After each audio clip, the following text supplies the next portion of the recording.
You know, the problem with you guys throwing a fuss over me being late is that it's actually fun to watch, and it kind of disincentivizes me from actually starting the stream. But, like a good and responsible streamer, I must eventually overcome my better instincts and actually begin the program. Hello, and welcome to the some numberth show. Hello.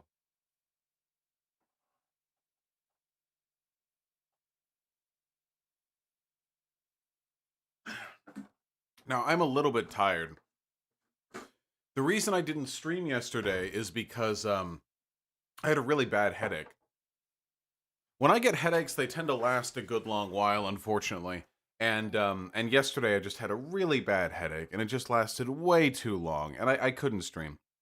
And I thought I took care of the headache last night, but then I woke up at 4 a.m. this morning with a headache, and I was like, oh fuck, we're not going to be able to stream today either, because I can't with a really bad headache. I can't stream. I can't do it. I can't.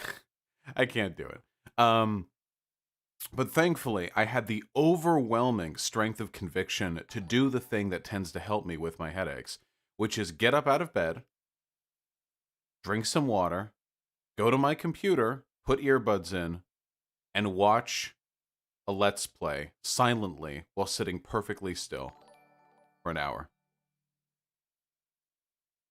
Works better than anything else.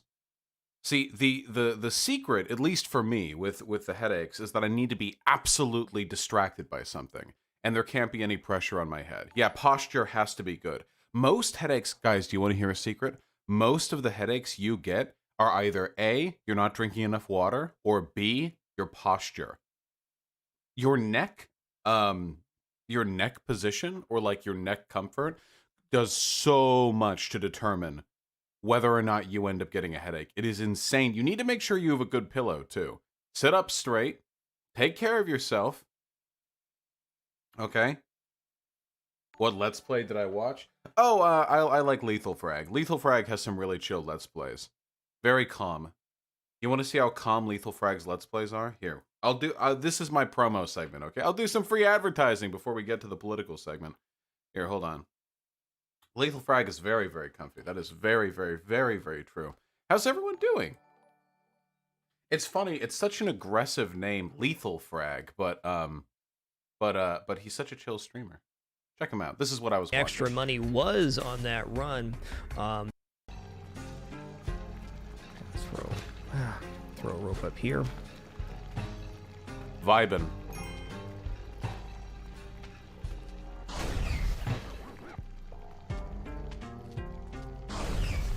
No unnecessary talking. Just clean gameplay.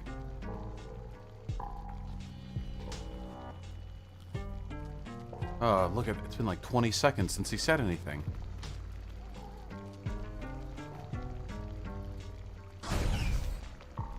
But when he does say something, Okay. The mummy down now. it's so chill.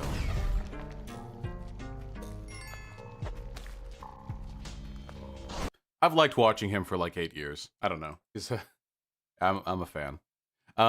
Anyway, yeah, I like him quite a bit. How's everyone doing? We have so much to talk about. Actually, some of the stuff that we'll be talking about will cause me great physical pain, and I expect that to amuse you tremendously. So just this once, and I will do, unironically, I will do this one time. You have to donate this stream. Everyone watching, 3,500 people, every single one of you has to donate. I'm really sorry, that's just the rules. I expect those donations in the next 5 minutes, or I will in the stream. But in all seriousness, there were some people in YouTube chat who seemed to believe that I'll be debating either Sam Harris or Steven Crowder today. To those specific people, I would like to say this. First of all, thank you so much for your incredible faith in my relevance. Second of all, are you fucking crazy? Seriously?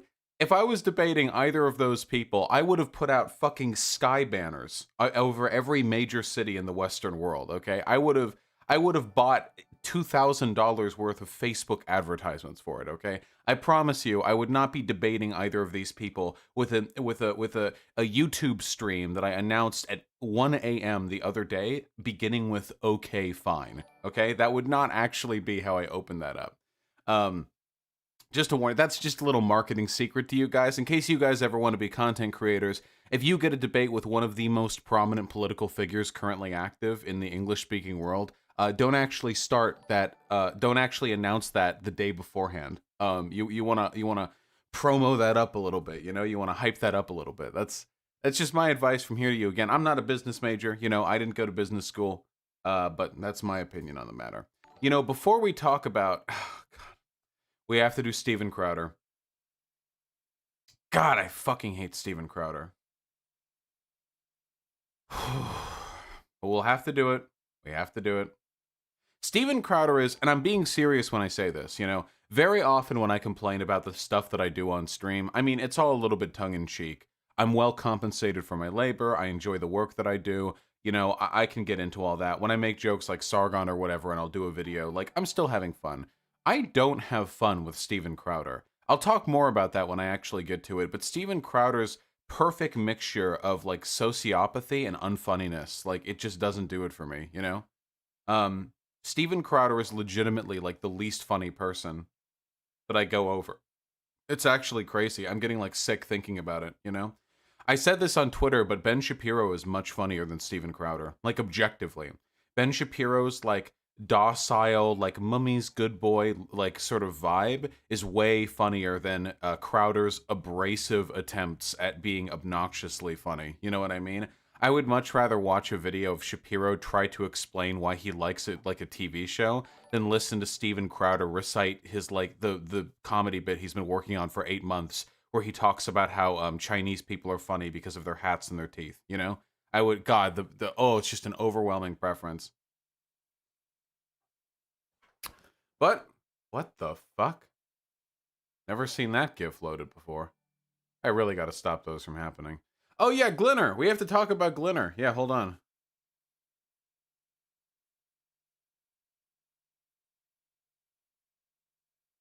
Styx Hexenhammer is way worse. Styx Hexenhammer doesn't try to be funny. That's the difference. Styx Hexenhammer has the good grace to just sit there and belt out unhinged conspiracy theories like the little weirdo that he is. But he doesn't, like, sit there and try to recite jokes to you. I mean, that might actually be an improvement. I don't know. Anyway, hold on. It's time, folks. It's time. We have to talk about, before we talk about Crowder, there's actually a very special somebody that I want to introduce you guys to. If I might find this relevant tweet. It's just too funny. It's just too funny not to talk about. Hold on. I know you're there.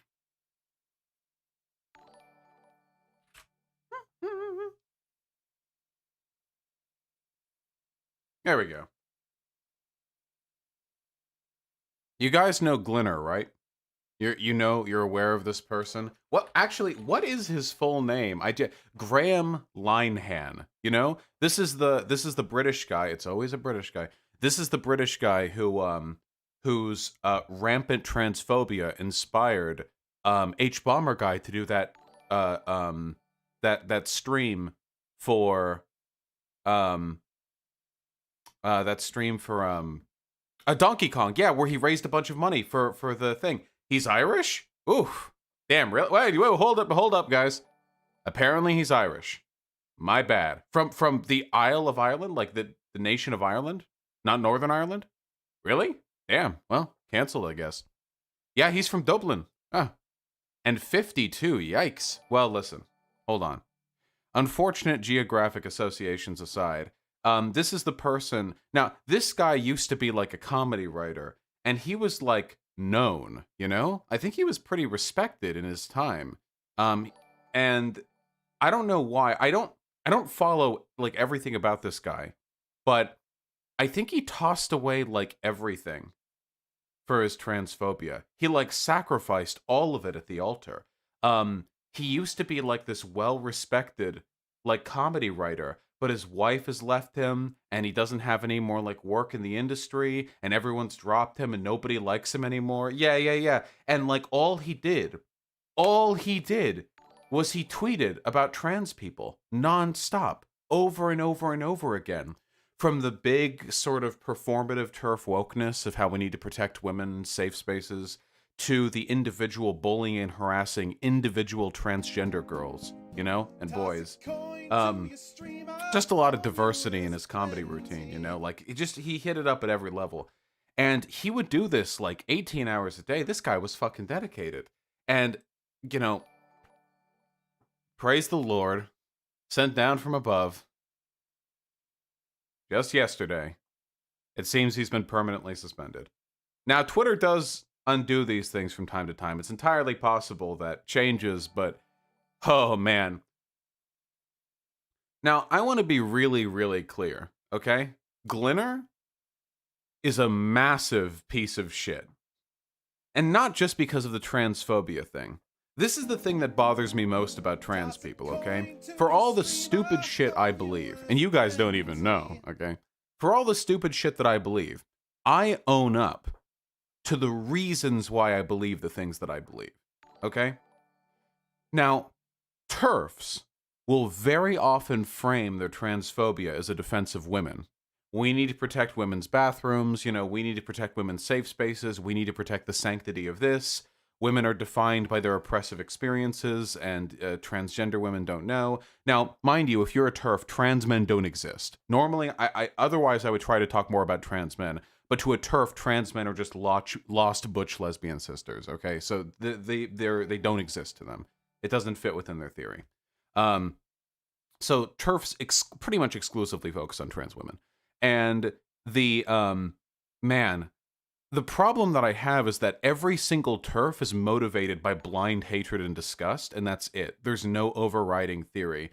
Just a few days ago, I had a debate with some TERF person. I'm sure some of you saw the video, because I put it out. And this person would go to great lengths to avoid talking about the actual material consequences of different understandings of gender theory, and would only talk in this very esoteric, well, it increases our, you know, our understanding of the issue, and that's why trans women aren't women, in spite of not being able to actually explain a single way in which their, you know, analytical theory provides more descriptive utility than mine, and in fact failing in several accounts and bowling over nuance, because to acknowledge that nuance would be to acknowledge that gender isn't just a, you know, a sexual prescriptivist thing. There are a lot of tricky TERF rhetorical tactics that they tend to use, the most common of which, in my experience, is conflating descriptive and prescriptive, you know, values. So they'll make the argument like, I'm not making any prescriptive judgments here, I'm just stating the fact that this is this and that's that, you know? When, of course, defending or attacking any social construct is prescriptive, because there's no inherent truth to go off of. What is gender? Where do we find gender? Is there like a mathematical equation to gender that we have to defer to? Is there like a fundamental like truth value that we need to return to? No. We make these constructs to serve our own interests. Whatever the case may be, I think Glinner might be a perfect representation of the fundamental hypocrisy of the TERF brain, a person who ostensibly cares about real women, but actually really is just disgusted by trans people. Do you know what Glinner recently said? Before getting banned, of course. Glinner was getting, more sympathetic to Gamergate. Now really think about that for a second. Gamergate, the massive cultural front to normalize misogyny in the online, particularly the gaming space.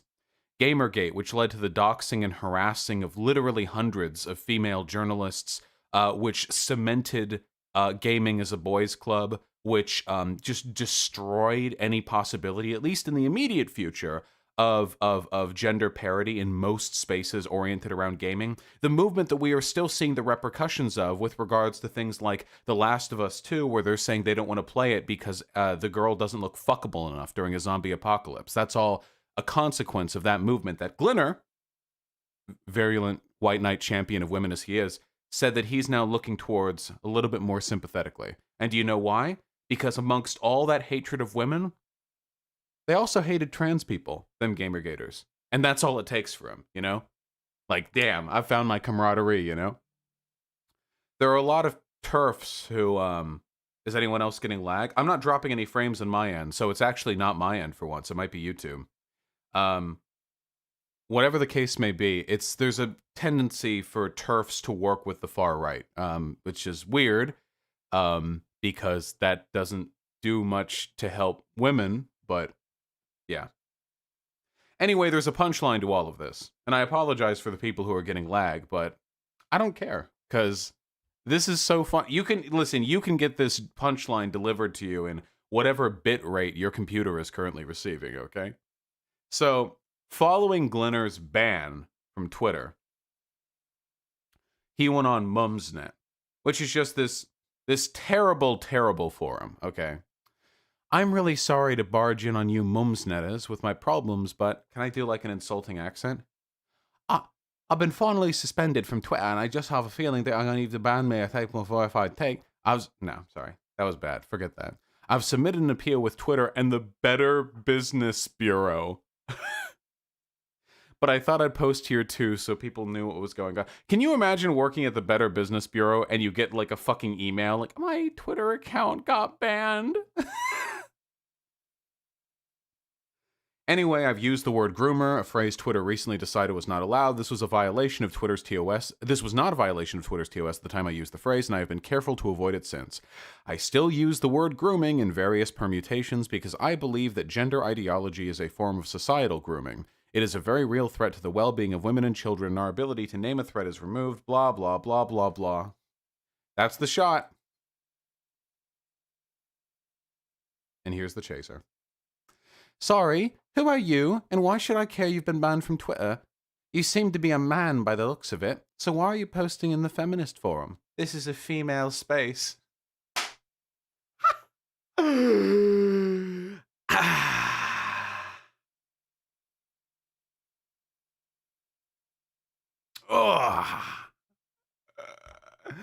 Bringing it around. Oh, get him out. Oh, yeah. Now that is what, oh man. Ooh, sweaty little Glinner got banned off Twitter. Think you have a right to all these biologically female internet spaces? Ooh, I don't know about that one, Glinner. Oh man, that's funny. Anyway, by all accounts, Glinner is and has been for a while a deeply unimpressive and unhappy person. But this is a nice end of an era. And it really is sad to me, the idea that somebody would throw away everything good in their life because they're that offended by the idea of a woman having a penis. It's insane to me. I actually can't believe it. I don't know how people get so mad. I don't know how these snowflakes get so triggered. It is genuinely astonishing to me how fragile they are. Listen, if you don't like the idea of like dating a trans person, okay, whatever. They probably don't want to date you either if you feel weird about it. There are plenty of hip zoomer queers to all hook up with each other, okay? They don't need your specific, affectation.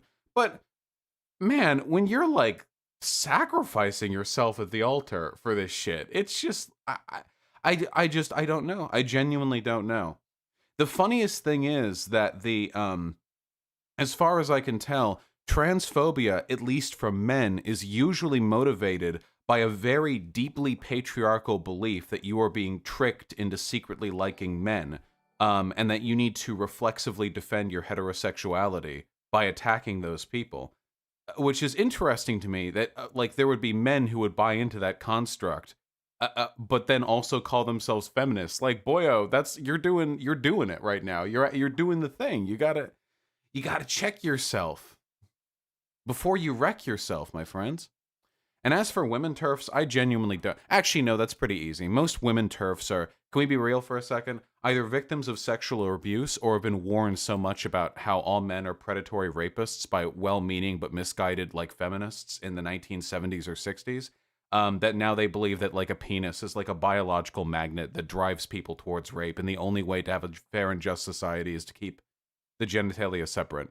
It's two types of damage, you know what I mean? But hey, listen, well-meaning as it may have originated, damage remains damage and shouldn't be the fucking blueprint for social relations. So, TERFs, get over yourself. Really sorry. You're cringe.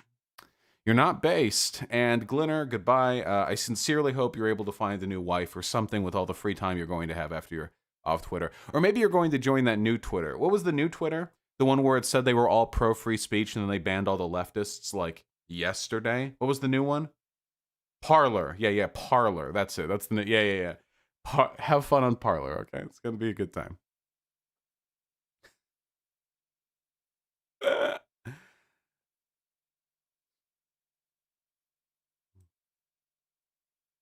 What a terrible platform name. I kind of like it, Parler. I think it sounds all right. Whatever happened to JBP's website idea about free speech and shit? Guys, are you ready for this? Are you ready for a secret?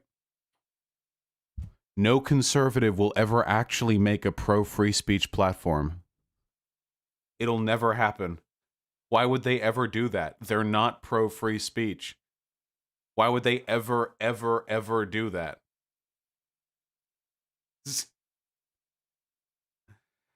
Oh, hold on. Have I made a Parler account? They're banning all the leftists. And they banned porn. They banned porn from Parler. Exactly the same as Gab. What the fuck?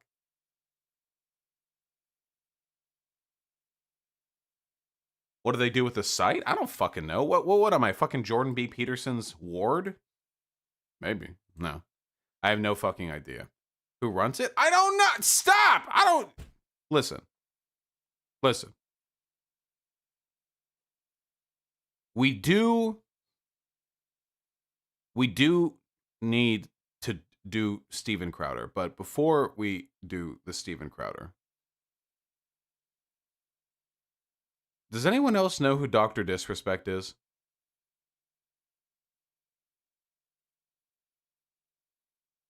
I am so curious. I am so goddamn curious.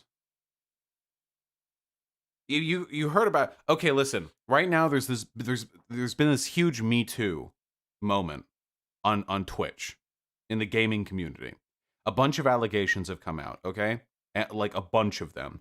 Destiny, love him or hate him, has been covering all of these allegations on his stream in the rape review, so known. Essentially, he's going over all these allegations, organizing them, corroborating them to see which one of them, which are more substantiated, which are less substantiated, which are viable, which are less viable, that sort of thing.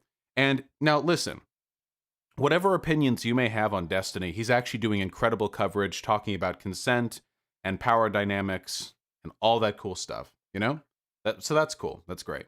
Anyway, there's been some pretty heavy fallout from this. Some of the people have already been banned from Twitch because the allegations against them were incredibly well corroborated and very serious. Like some serious fucking like Texas Chainsaw Massacre shit. Like, just full on. I'm not even getting into the details, okay? Now, I will get into the details eventually because I think it's important for me to talk about this, but I'm waiting for more dust to settle, I think. Names? Well, all the names are available. You can just go look at Destiny's stream, Anyway, the point is that right now the Twitch atmosphere is like really, really fucking heated and fitful because there are a bunch of these allegations coming out. And Dr. Disrespect, who's one of the biggest streamers on the platform, he's like this really hot model dude who puts on this cheesy like fake mustache and wig, and he like does like this Zerust like retro futuristic 1980s aesthetic while playing shooters, that kind of thing. That's his gist, He's kind of a dipshit. Wait, is he actually hot? Yeah, he's hot as fuck, dude. Hold on, wait. Dr. Disrespect, no. I'll just say makeup, I guess, because that would be like the hair as well. Okay, can we get him Toss a coin to your streamer. No mustache? Is that how you spell mustache? Well, I'm actually having trouble finding him a picture. Wait, is that a real mustache? Wait, didn't that mustache used to be fake? Is this a real mustache now? Oh, it's real. Oh, I thought the mustache was fake too. Huh. Well, this is what he looks like. I mean, you're probably, just knowing my audience, you're probably not that much into mustaches, but I'm pretty sure you can imagine that if you shave this guy's upper lip, he would be like a pretty, like, yeah, I can tell my audience isn't into this or whatever, but, I'd sit on that face. There you go. Yeah, okay, listen, all right. Taste vary. Whatever the case is, he's been like mega nuked. Something's going on in the Dr. Disrespect zone. He had a stream, the last stream that he did, where he was he was like playing Roblox or something, I don't know. And then like he got like a message and he looked at it and he was like, "Okay, guys, we're gonna get through this," and he like choked back some tears or something. "This is gonna be rough. I wanted to end stream, but now I don't." And then like he ended stream really quickly. And since then he's been banned from Twitch. His sponsors have dropped him. His subs have been refunded to all of his followers. And there are people in the industry saying even YouTube won't touch him after this. Holy shit. This is actually the most, I have never seen this much action taken against an individual without any information leaking. I have never heard of that happening before. Oh yeah, he got unpartnered from Discord. What does that even mean? His Discord server got unpartnered. What does that even mean? Well, like the entire industry. Yeah, there has to be some kind of criminal investigation going on in the background. Like he's a fucking cartel lord or something. I have no idea. Did he rape someone? No, because the rapists on Twitch didn't get anywhere near this amount of punishment. The people on Twitch who have been indicted for rape have their channels deleted, but they haven't had this massive fucking... It has to be CP? Yeah, maybe. I don't know. It's crazy. The weird thing is that these days, usually when stuff knocks a content creator down, it's done publicly. None of this shit is in private. Every come down for these people, it's like there's a public accusation or something like that. But this time, nobody knows. Nobody's leaked anything. It's actually fucking crazy. Did he or did he not eat a child? I'm not sure. I'm just getting a mint.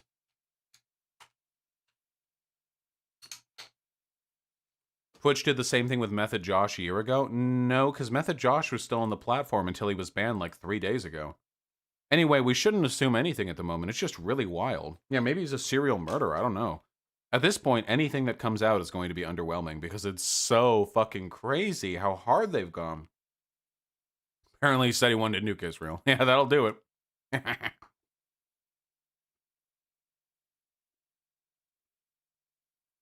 Nope, Josh was banned a year ago. Yeah, but then he came back. And he cheated on his wife a year or two ago? Yeah, but you don't get... That doesn't... Cheating on your wife doesn't lead to this. It's a different thing. Did you see the flinch in the VOD before he ended stream? It kind of seemed like he was about to get swatted. Oh god, do you think the text he got was there a police at the door? Holy shit. No, if he was arrested, there would be a registry for it. If he was arrested, there was it would be in the papers. The FBI, they can hold you for 24 hours without charging you, but it's been 24 hours, right? Not if it was the feds. Do you think the fucking FBI came for... Okay, all right. Well, that's the thing. In the absence of information, rumors spread. We genuinely have... So here's what we know for a fact. Right now, Dr. Disrespect is in Guantanamo Bay. Okay? We know this for a fact. Show the clip? What clip? Somebody link the clip. I'll show the clip. This clip? The final moments of Dr. Disrespect's last Twitch stream. Yikes. I know that most of you don't give a fuck about this, but we'll do Crowder in a sec. Okay, listen, I'm still a Twitch boy at heart. Okay, yeah. All right, we got it.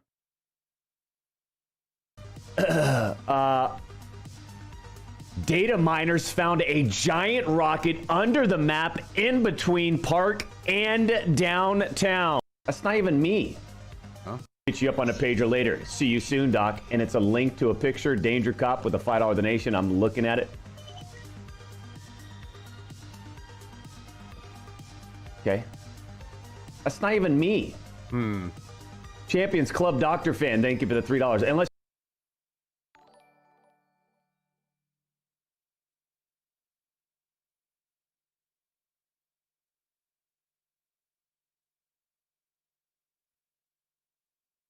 Dude, I'm like getting secondhand anxiety. Just Watch me take over. I love it, man. See the self-confidence in the chat? That's what I'm talking about. The self-confidence of the Champions Club, it's at an all-time high, and don't ever stop. the Champions Club is the name of his like fans. That's what he calls his fans. Please, don't ever stop. You got to be strong in this world, man.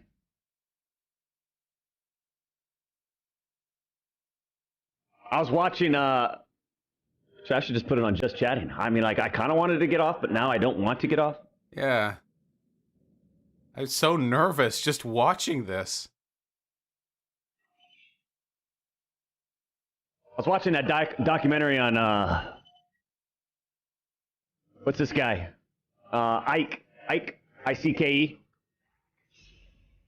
Older gentleman.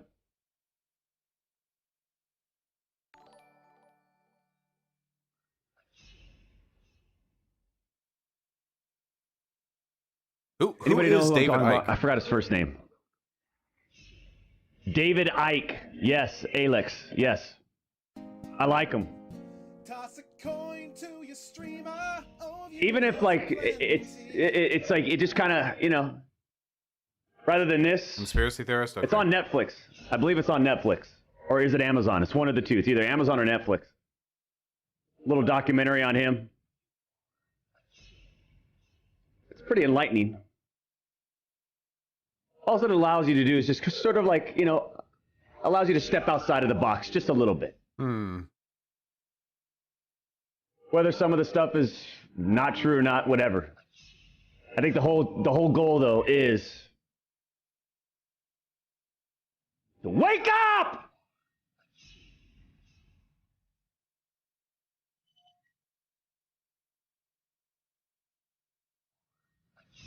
This does feel like the sort of thing you would say after you got a text saying the feds are at the door, right? If you're streaming to 30,000 people. So I watched this documentary the other day. I don't know if I believed everything in it. You know? It feels like a villain speech right before they're caught or something. I actually bought Mrs. Assassin bought the book, actually, not me. I shouldn't take the credit. The She's audio staring at me mixing right now with a blade saying, makes I it did. scarier.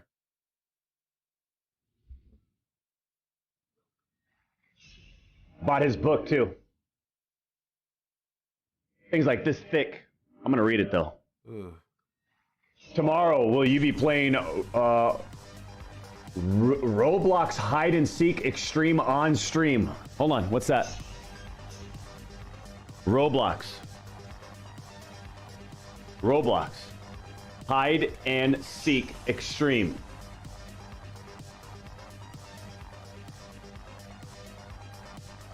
I'm so curious. An MMO. It's me, Ash, and I'm here. Do the pillow one? Or Thought we had time to. Oh. Oh see me? my! Oh my! Oh my! I was on top of the knife. Oh wow! That's crazy. Like- Oh, and then get close. It's getting close. Can you hide in the garbage can? Can you? The fuck 'Cause is I going didn't notice on? the garbage can underneath the desk. Oh wait! Everyone Wow. keeps leaving. No. Gee, David fine, Icke. I'll be it. No bad. No I ordered his book too. bad. Yeah, I want to be it. No bad. Oh, the backyard! The backyard. Oh, okay. Okay, who's it? I appreciate everyone watching Who's today. it in the backyard? Who is going to be The looking? backyard's tough. we'll We get don't th- really, like you said, we don't really know some of the. Yeah, We'll we get don't through know this the Champions map Club. very well. That's, yeah, I know it's a tough. That's because I don't know this one well. life's weird right now. Yeah, look. Oh my gosh! We'll Oh, it did! we'll get through this, okay? And Hey, Christopher. Dun dun dun! You better not taunt me. How dare you? fuck.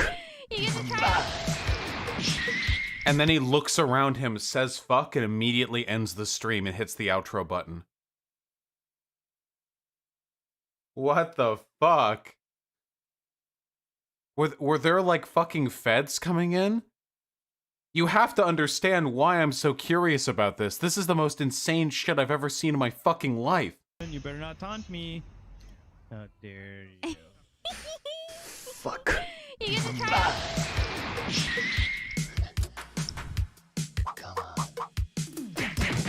Join.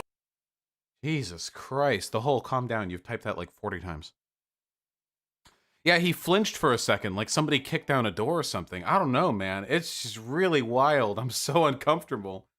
I gotcha, Skynet. Yeah, I don't know. There's a part where he mutes his mic and talks to somebody off camera. Dude, do you think he had like all his housemates like go barricade the door so he could get a few more minutes of live streaming before his life ended? I don't know. That's the real reason. That is the actual reason why you live in a streamer house, okay? It's so you have like a maid and a chef and everything like that that you can all send to barricade the doors when you inevitably get. Yeah, I don't know if he found information that will lead to the arrest of Hillary Clinton, or I don't know, but I am so curious. I've been thinking about it like every hour for 24 hours. It's insane. It's so wild. I've never seen anything like this. Jesus.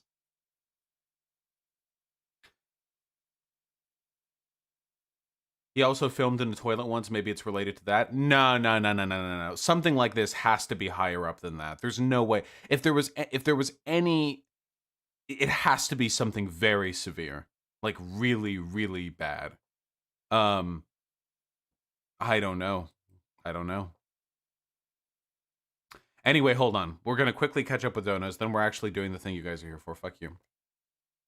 How's the chatter? Thank you so much for the tier 1 sub. Mythaldu, Rain, and also Mythaldu again. Thank you so much for the gifted tier 1 sub. Southialist with the tier 1 sub. Thank you. Kings and Generals is streaming today. Nice. More YouTubers should stream. It's a good way to make money. Aggressive Cuddler with the $5. Yep, I'll be handling that. Thank you very much. I really appreciate it. Dandy Deku with the $5. Want to throw some dollar reduce your way for being a cool duderino? Thank you. I appreciate that. Glad you're doing well. Friendly reminder that Epstein did not kill himself. True, Yum the Epic. Maybe that's what Dr. Disrespect knew. Paul Letty, thanks to $2. Somnio Static with the $5. Nope, you got muted for spamming, and that's your fucking deserved punishment. Fuck you. Hooba Booba Vokanon, and no role models to the $2. DC is becoming a state. Incorrect. The statehood bill for DC passed through the House. It has to make its way through McConnell's Senate next. And that is the difficult part. But hopefully, 700,000 people with no representation. M-Walk, thanks to the tier 1 sub. Glad you like it. Yum the Epic, thanks to the 20 Kronar. No problem. We'll always care about your head. Spunk Rock, my opinion is known. Phoenix Fire with a very kind $20. It's my birthday today, and I love your content, so I have my Soros money. Happy birthday, comrade. I'm happy Soros was able to give you some birthday dosh. Trans Lefts, my bluebird. Thanks to the 2-2 sub. And Hasselberg, the $5. Thank you. Elise with the $2. What's your opinion on the fascist/Nazi rabbit hole known as iFunny? The reason why sites like that tend to have a large Nazi presence is because they're always going after children. Far-right conservatives are a lot like groomers. They're much better at it than we are. It was said, Steve Bannon said it perfectly. He said that he would deliberately find areas of like young, disaffected white children online and then try to market like far-right ideology to them. That was their preference. It's much easier to convince children of your bullshit than it is adults, you know. Hasselboy and Agate Boy, thank you both very much for the $5. Likewise, Billy Drillkill, Furry Gang, as always. Ron SKFC, thank you for the $5. Glad you've been enjoying the channel. Bassy, $11.99 with $5. Really happy that you can join us here live today. Love you very much, comrade. And yeah, Yvonne, don't worry, I have taken a look. Alanite with the tier 1 sub. Rules are rules. Thank you for following them, comrade. Really appreciate that. Jay Beezy with the $10. Can you do a collab with Ajax one day and just debunk some reactionary shit so Ajax can get some clicks? Seems like a good business move to me, Timestamp God. Well, probably for Ajax, yeah. I love Ajax and all, but I'm not just going to bring folks on from chat to jumpstart their YouTube careers. I am very averse to collaborations, but I'm always happy to talk to people in chat. Elgore, me and my homies Crate Crowder, me fucking too. Dylan Malku, thank you for the tier 1 sub. Social Praxis with the $5. It looks like it worked through reverse psychology. Very, very nice. Love you too, Ajax. Cuck Potkin, very true, Javen. Jason Paripa with the $20. Can you debate somebody from the gray zone? What the fuck is the gray zone? I do not know what that is. Did you see Michael Moreno's take on the Supreme Court ruling on LGBT discrimination? Thoughts? Michael Moreno. Who are you? Are you on Twitter? Probably. I assume this is a Twitter thing. This is this the person with 2,000 followers? Is this the person we're referring to, or is there a different Michael Moreno? Michael Moreno on YouTube? Oh, here you go. Why the Supreme Court's LGBTQ ruling is immoral. It's a violation of human rights? What? Is this person a leftist?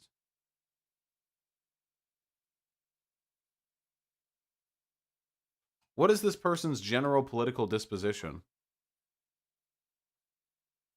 Monday, June 15th, the Supreme Court ruled in a 6-3 decision that employers are legally prohibited from firing employees for being homosexual. First, let me make it clear that I'm no fan of discrimination. I think that employers who want to hire and fire based on, I don't think people should watch porn. I think it's degenerative, but they should still be allowed to. Okay, now we know. I don't care about this person's political opinions.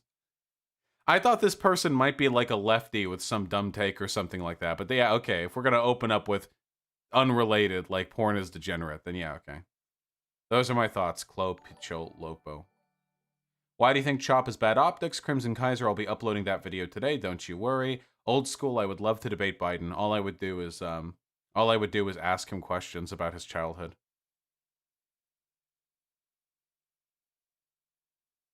No problem, Skynet. Love you too. Hey, Voosh, would you recommend Hades for someone who's never played a roguelike game before? Yeah, sure. It has a pretty strong narrative through line that can keep people interested. And I think it does a good job getting you into the modular difficulty that is tantamount to its late game gameplay. I would say so. Local Cav, the tier 2 sub. I have some edgy takes on gender and on British. Debate me. I'm half joking, but seriously, your content keeps me sane. I'm afraid you're full joking today, comrade, because we're going to have our hands full with way too much crowder to entertain any debates. But I love you too, comrade. Thank you. Yeah, sorry, SLG. I'll do my best, Brandlord. Thank you. Cola Dick, thanks for the gifted tier 1 sub. Look at these flags I found in The Last of Us. Oh yeah, I saw this. You know, I've said this time and time again, and eventually I'll probably make a full segment on this, but people like to complain about performative wokeness from businesses, but you know what the good part of this is? You know what else was performative wokeness from businesses? Not serving black people during Jim Crow era America.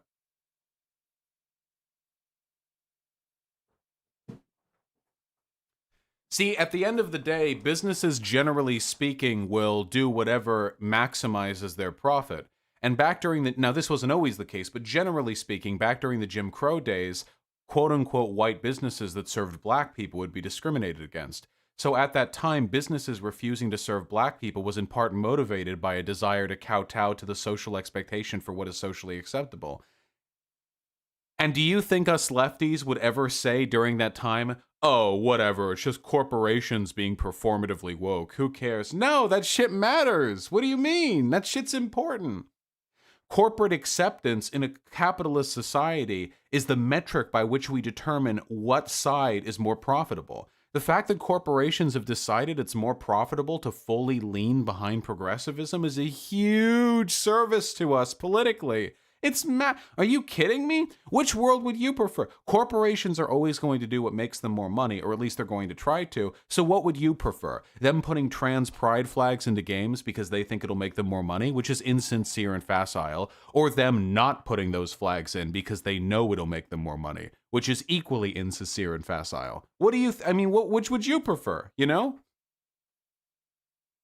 It may be virtue signaling, but the fact that they're virtue signaling is an indication that they believe public support is leaning behind our cause, which is great. That's fantastic. That's not how it works exactly. No, it for sure is. Yeah, corporations will lean behind causes that they think will maximize their profit margins. And if they're leaning behind the other side, then that's not good for us, you know? Now, is it perfect that corporations' cynical attempt to maximize their profit margins is the threshold by which we determine the success of our movement? No, of course not. But as long as we live under capitalism, I mean, we might as well, you know, take advantage of the marginal lens of successes that we can, you know, that we can squeeze from the system as it exists. Plus, it makes the Nazis really mad when they see that all the big corporations are siding with us, even if it's, you know, in a hollow kind of way. No problem, Schmarpo. Casper, I don't know if there was much I could do if I went on Game Grumps. Thank you very much for the $10. Level Head, I'm glad that you enjoy my content. I'm not afraid with Cory Doctorow. I'm very afraid. But Bluebird with a very kind $20. As a Britbonger, I guarantee every single turf has gone against innate biology and dyes their hair blonde every few weeks. Maybe? I don't know. I don't think about hair dye that often. Hey, Skunksy, used to be Skunkfuck. Welcome back, comrade. Turfs are dumb as fuck, Trago. Boston Taylor with the $5. Thank you very much, comrade. And oh my god, Title Punk Roller Girl, I'm so happy to hear that. Loopy Jackal, so sorry. Did I say happy? I meant sorry. Loopy Jackal is in the hospital again. Can we get some peepo hugs in chat for my big, strong, brave boyfriend? Holy shit, I hope Loopy Jackal's okay. Chat, be supportive. Good roll. Very true, Irish Fox. Voshkrins with the $5. Hot take, turf men are turfs because they're afraid of the idea of a woman having a bigger penis than them. Oof. What a patriarchal insecurity. Damn, not very good feminists at all, huh? Here, we should probably get to Crowder.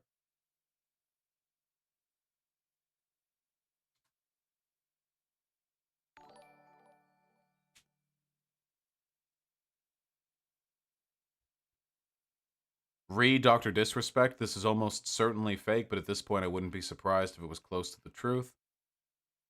Oh, I think I saw this. I think Hyena mentioned this to me.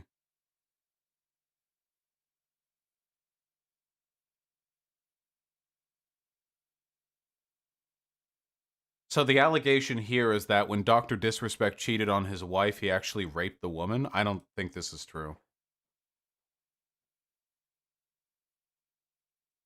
Especially since if it was a rape allegation, it would go public, you know? Nobody's door would be broken down. The evidence we have right now is that whatever happened is being circulated in corporate circles, but not publicly, and B, that it seems like there might be federal involvement. If that's the case, like the rape, like that's not how rape tends to play out. There would be like public information disseminated, you know? Yeah, it's weird.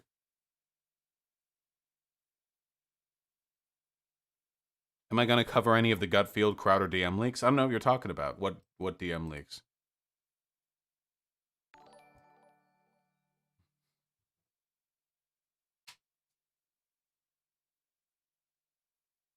CP or drugs? I think it's drugs, personally. I think that Dr. Disrespect would make a fantastic cartel runner. What do you guys think? That's my personal opinion. You don't know about the leaks? Google them. Why make me work? Gutfield, Crowder, DM leaks.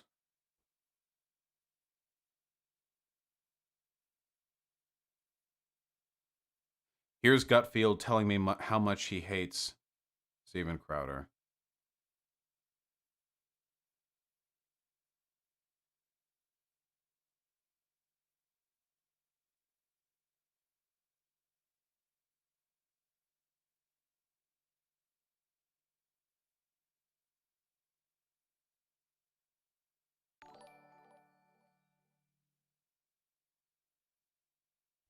This is Greg Gutfield. Oh, did you guys see that I got fucking quote tweeted by that big guy the other day? Fuck, what's his name? I feel like such an asshole not knowing off the cuff like what the fuck his name is. Yeah, Glenn Greenwald. Isn't that fucking wild? Like 6 days after my tweet too. Pretty wacky.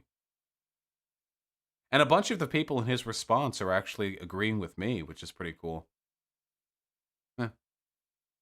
Which tweet? Well, I said, anyone who believes Tucker Carlson better represents their interests than establishment Democrats is a threat to the left. And then he said, I literally don't know a single leftist who thinks this, but people need to constantly invent and wage brave Twitter wars against imaginary enemies who reside only in their head because it's their only or at least easiest and safest way to derive self-esteem and clout. Which is a pretty uncharitable reading of my tweet, especially since Glenn Greenwald is actually the type of person I'm talking about. Like the habitual shit talker of the DNC who will occasionally speak well of Tucker, you know, like that general sort of sphere of pseudo-lefty. Yeah. Dude, if I could get Greenwald on the stream, that would be a fucking meme. And then his followers turn on him. Yeah, dude, look, a lot of the people spoke in favor of me. Let me find like the most liked responses. 50% of Rising's viewers 100% believe this. Glenn, I love you, but class reductionists are real. Really? Nobody waves broadly at this thread. I have to agree with Vosh. Thanks for giving Vosh more clout by signal boosting him. No, there are definitely people who think like that. In fact, many of them follow you. Yikes, all these comments prove Vosh right. These are all in favor of me. Everything that has more than 5 likes is in favor of me.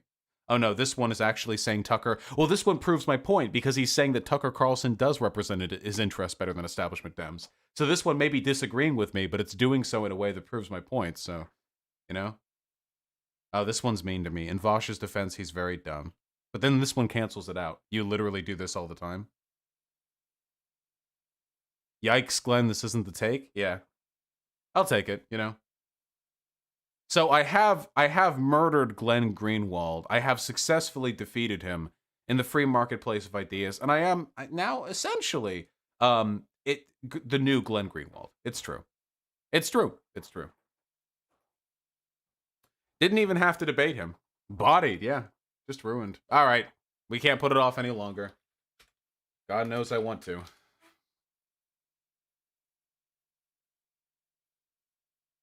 So if you were to intentionally...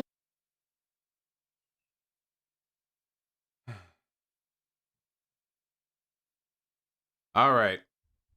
Where is it? Where is it? Where's the one? Don't they have one? You know? Debunking systemic racism. Didn't he have one of those?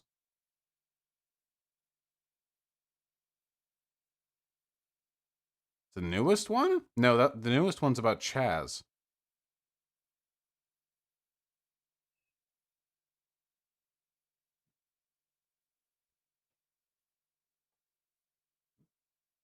I hear fireworks outside. America is not racist. Change my mind. I don't wanna. I don't wanna.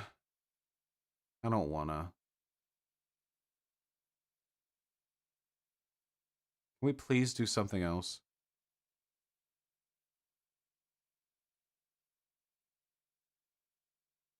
I saw this one. I think we all saw this one.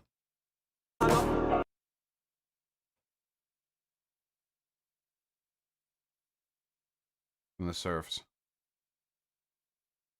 Yeah, okay. We have to do it.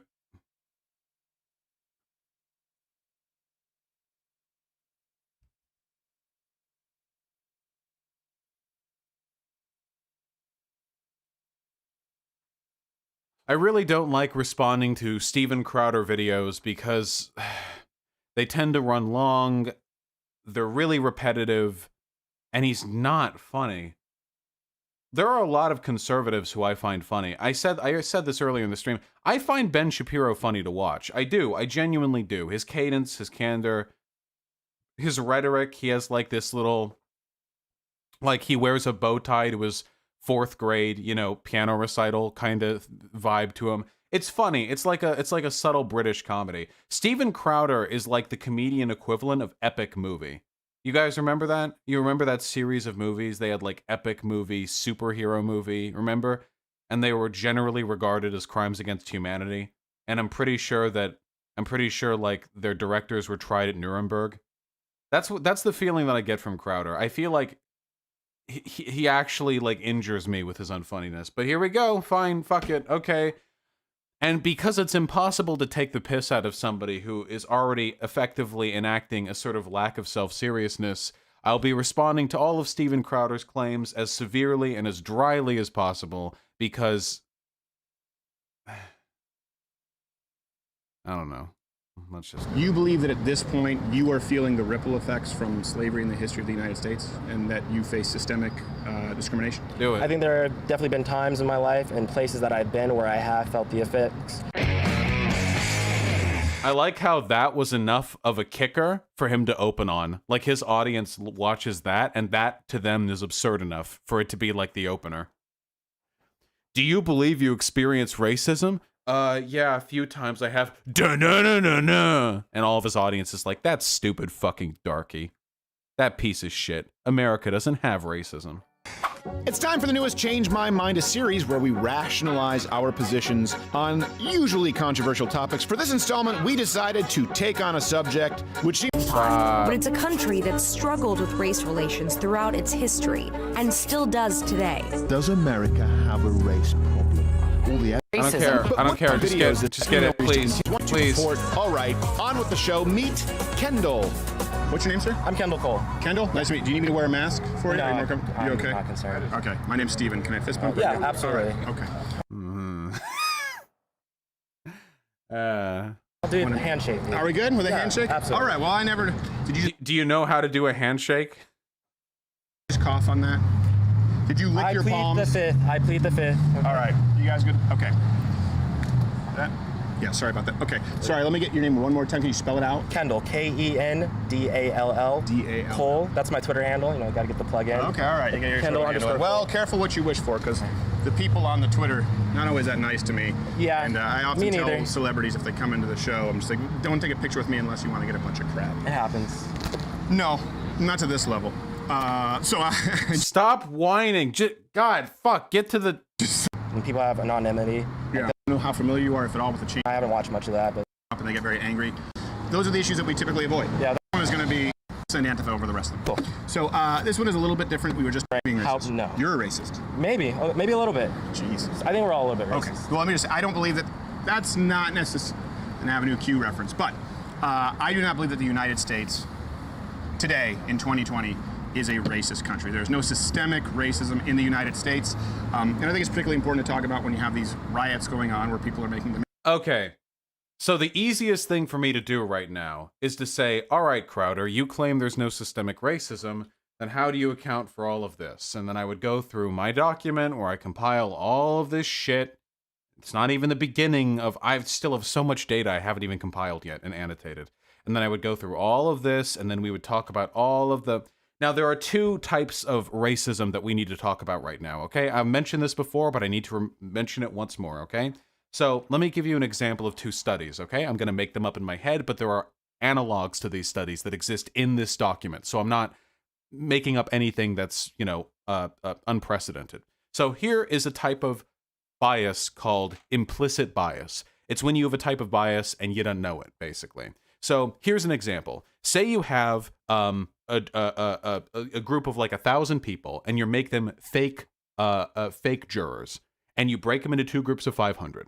And one of these groups of 500 looks at a collection of falsified evidence involving pictures taken from a bank robbery with a pale-skinned suspect, and the other with all the same faked evidence but a dark-skinned suspect. So all of this is in a controlled setting. There's no differences whatsoever except for the skin color of the person.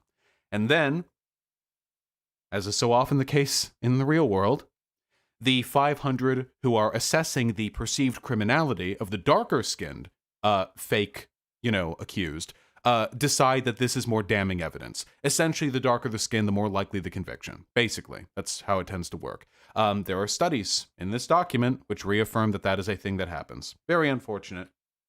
So sad. That is what we call implicit bias. Essentially, you are racist, but you don't know it. It's not a personal condemnation of an individual's behavior.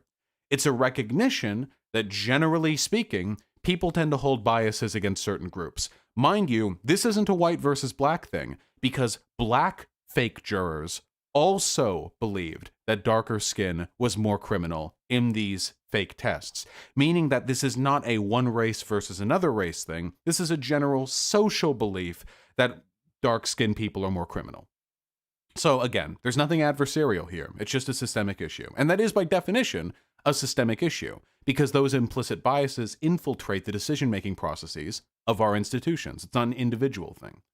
And then the second type of racism that we have, the second type of systemic racism, is just racism by outcome. Let me give you an example.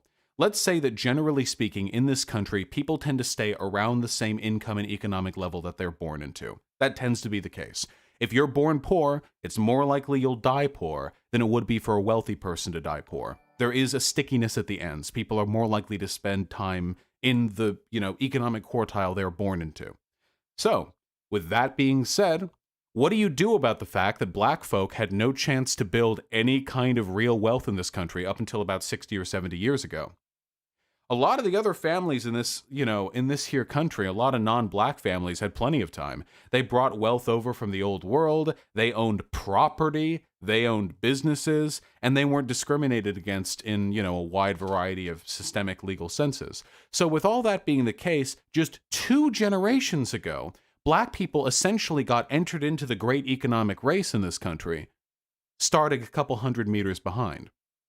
Now, even if from that point forward, every single element of our society is non-racist, the fact remains that because black people started out on a very back foot, they're going to end up disproportionately poor as compared to other folk. And the reason they're going to be disproportionately poor is because of systemic bias in the past.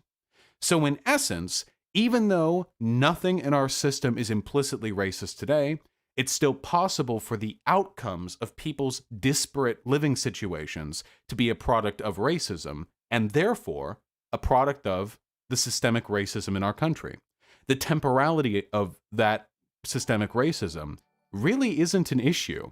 As I've said before, if you 10 years ago shot a person in the kneecap, during a race, you're racing against this person. Of course, they lose. They've been shot in the kneecap. But now it's 10 years later, and you haven't shot them in the kneecap in 10 years, and you run a race again and you still win. Well, being shot in a kneecap kind of fucks you up for a while. The fact that you shot that person in the kneecap, that was still kind of the reason why they're not able to compete with you today. Even if you're not doing it today, it is still that process which led to the bias. So those are the 2 types of systemic racism that we have in this country generally. Now, there are also open, active racists. We call these people Republicans. And these people will very often, either through policy or through deliberate extra-legal action, make an active effort to make black people's lives worse. Steven Crowder is an example of one such person. But we can't factor them into our calculations here, because when people on the right make these cynical arguments that racism does not exist systemically in America, they're not doing this out of ignorance. They're doing it in an attempt to cover up for their crimes. So pointing out their crimes gives them an opportunity to engage in the highest degree of personal obfuscation imaginable. It's easier to talk in abstracts that can be concretely codified into statistical analysis. And we continue. Demands that aren't really numerable, aren't really quantifiable. It's just sort of a general, and I understand malaise with the system. So I don't believe the United States is a racist country. If you disagree, you're more than welcome to change my mind. So it was interesting to me at the beginning, you said you don't think it's a racist country today. Do you think that at some point it was a racist country? Yes. Again, so that's why I'm not saying that the United States was never a racist country. Yeah. I think slavery was a horrible evil, of course, and I think it was horrible that it took us to get to the 60s for the Civil Rights Act. I'm not at all here to argue that the United States was never a racist nation. Every single nation since the dawn of civilization has practiced slavery in one form or another. It's still practiced across the globe. So you notice that in a conversation about American racism, he has to do this whataboutism, where he's like, well, actually, every country has practiced slavery, so actually, now I'm not going to defend America's racism in the past, but let me explain to you how, everyone's done a little slavery. Thank God we abolished it. Yeah, so just my question up front for you is, at what point did we stop being racist? Was when the Emancipation Proclamation was signed, or when? Yeah, I would say after the Civil Rights Act. So the day that everyone was given. No, I mean systemically, yeah.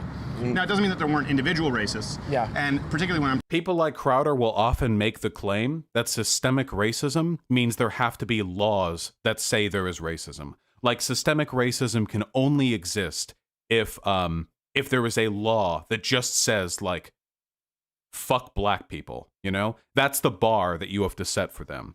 Of course, legal experts don't use that bar. The Supreme Court struck down a law passed in North Carolina to enforce state IDs for voting. They had a voter ID law in North Carolina, and the Supreme Court struck it down, and they called it a racist law. Now, nothing in that voter ID law explicitly said anything about race, but the people who created that law specifically looked up which types of ID black people were least likely to have, made those ones mandatory, and then looked up which types of voting black people were most likely to engage in and made those illegal. It was done specifically after an inquiry into a breakdown of which racial groups did which types of voting and had which types of IDs. The Supreme Court called it, said that it targeted black people with surgical precision. Right. So that was struck down for being racist. Nothing about that law explicitly mentioned black or white people.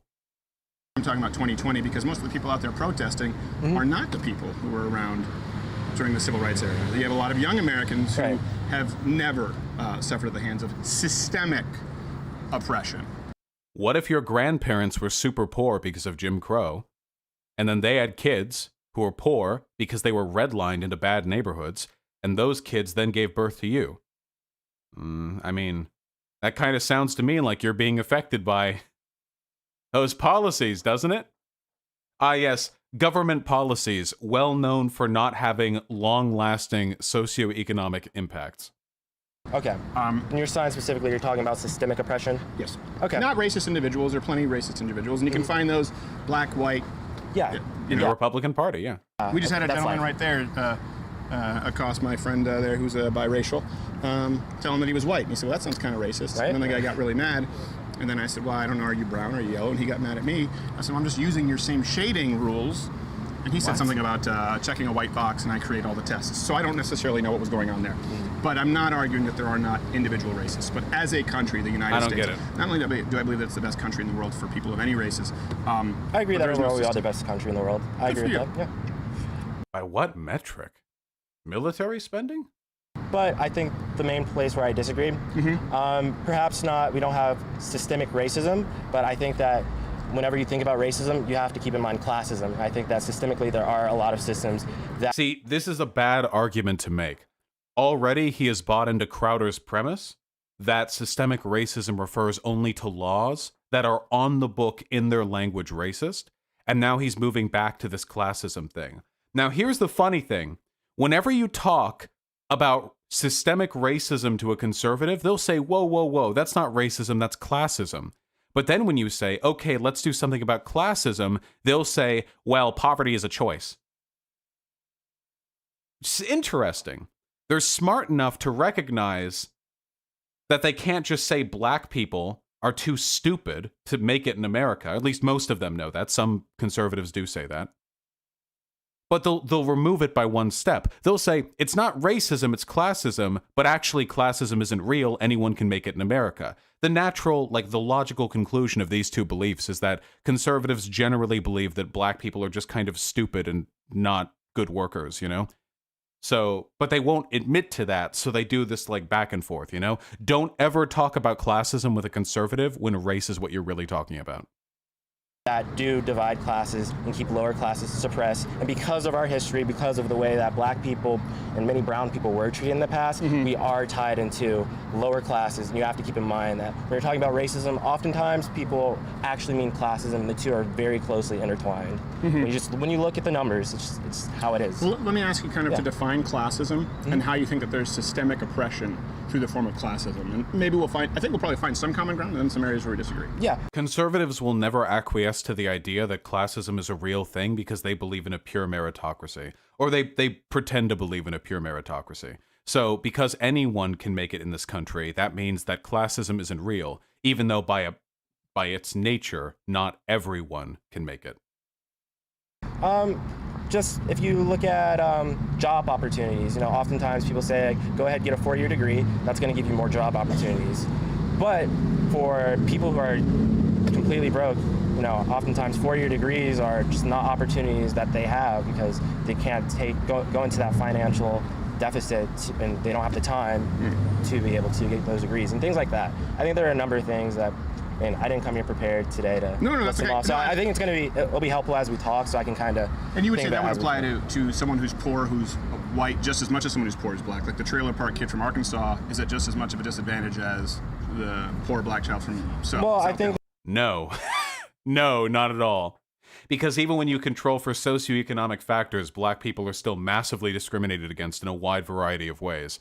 Though that is an oppression they share, the poor black man and the poor white man share their poverty, but they do not share their race and the experiences that come from it.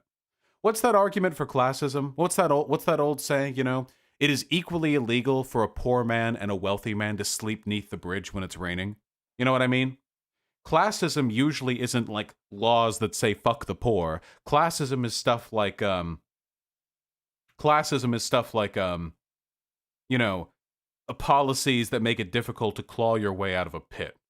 Classism is schools being funded by property taxes, so poor people go to worse schools, which means they get a worse education, which means it's more likely for them to get like a shit college, which means that it's harder for them to get a good education and crawl their way out of the pit they were born into. Classism is about probability. Classism is about making it more difficult for certain groups of people to succeed than other groups of people. And one of the greatest lies of the meritocracy that we live in, see, it's a lie, so it's not really a meritocracy, is the idea that because a person can succeed, anybody can succeed. In reality, that's not possible. You'll notice that I get this argument a lot when I argue about the immorality of capitalism. You remember my debate with Adam Kokesh? You remember my debate with some of those other people? They'll say stuff like, well, if you don't think it's ethical to work for another person, you can just make your own business. Okay, well, what happens if every single person in America makes their own business? Nobody works for the businesses. There's no one left to work for them. The whole system explodes. It doesn't work like that. That's the problem with our society. Now, one thing that we do have in our society, which is legitimately pretty cool, is that we do have, at least compared to some historical societies, a fairly functional meritocracy. It is true that a great many people could conceivably make it up here at the top. If you're poor, it's not impossible, though much less likely. If you're wealthy, it's possible, just a lot easier. But for every person who succeeds, it is economically necessary that there be... No, I'm not going to use the fucking paint tool. We're going to use the tone scraping tool. For every person who succeeds, there are hundreds or thousands of people who do not. And that is how it must be. Because if you're an Elon Musk, if you're a Jeff Bezos, your success is predicated on the labor exploitation of the people beneath you. That's what we call surplus value in the cool Marxist sphere that we hang out in and, you know, get laid in and stuff. And without people to extract surplus value from, there cannot be any profit. There cannot be an Elon Musk or a Jeff Bezos or a Bill Gates without thousands and thousands and thousands of people who do not succeed. We need the janitors. We need the people cleaning the restrooms. We need the people who keep our society running at a foundational level. But as long as we need these people, and these people don't make it as billionaires, we must recognize that this society resides on inequality, and thus is not truly a meritocracy, because the arbitrary stratification of people's interests and people's successes based on what works in our economy does not perfectly map onto individuals' merit. There are many hardworking, generous, kind, passionate, and devoted janitors, and there are many lazy, disinterested business managers. And that is just how life is. Ah yes, as Innuendo Studio says, some people can beat the odds, but most won't. That's how odds work. Some people call this the just world fallacy. It's something conservatives tend to believe. And I've noticed a lot of young folk on TikTok believe this too. They presume that our current society is just, and then look for ways to explain why justice looks the way that it does, somehow. It reminds me kind of like a twisted version of structural functionalism, except you presume that society is already functioning at peak efficiency. That the poor trailer park trash people in Arkansas... I didn't say trash. I did. Whoa! The classism is coming from inside the house. I'm not mincy about words. Okay, that's fine. I'm concerned about the meaning behind it. I don't get triggered by the misuse of pronouns and shit. Let me ask you this. I won't get off track. Who is this? What is this person's name? Does anyone remember this person's name? What is this person's political disposition? I'm very curious. He's trying ineptly to use this language against Crowder. Kendall Cole Twitter.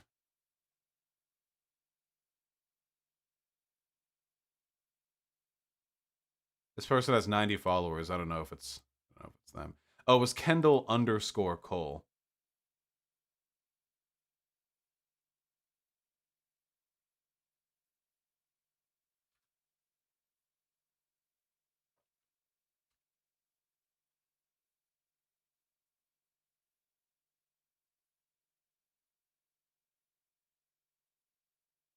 Huh.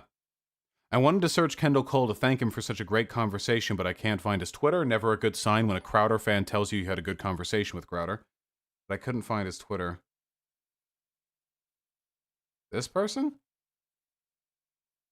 I'm just curious what their political disposition is, honestly. Here we go. Hot take, pornography is bad.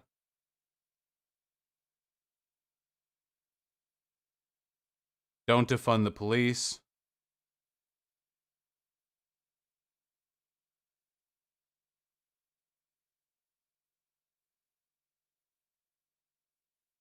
Yeah, I don't know where this person's coming from politically. I mean, like, what is he trying to challenge Crowder on? I want to go back to what you're saying. Yeah. Do you think most black people think the way you do? No, absolutely not. Oh man, this stream is the whole. It's all of this guy. Very interesting to me. Absolutely not. You think He just found this one guy. Normally, it's multiple people. they are offended by words? I think most people in general are offended by words. Okay, because generally I think speaking, I'm a rare the exception. people that I've met, most average black Americans, not those in the media, don't tend to be nearly as sensitive as privileged white people about words. I've seen it both ways. Okay. I don't think there's a way you can generalize it. Okay. I think it's a So you're just an anomaly. person-by-person Yeah. basis. Yeah, I think we all are. Okay. We're all special little snowflakes. Okay, so What is he trying to change Crowder's mind on? Yeah, I don't know.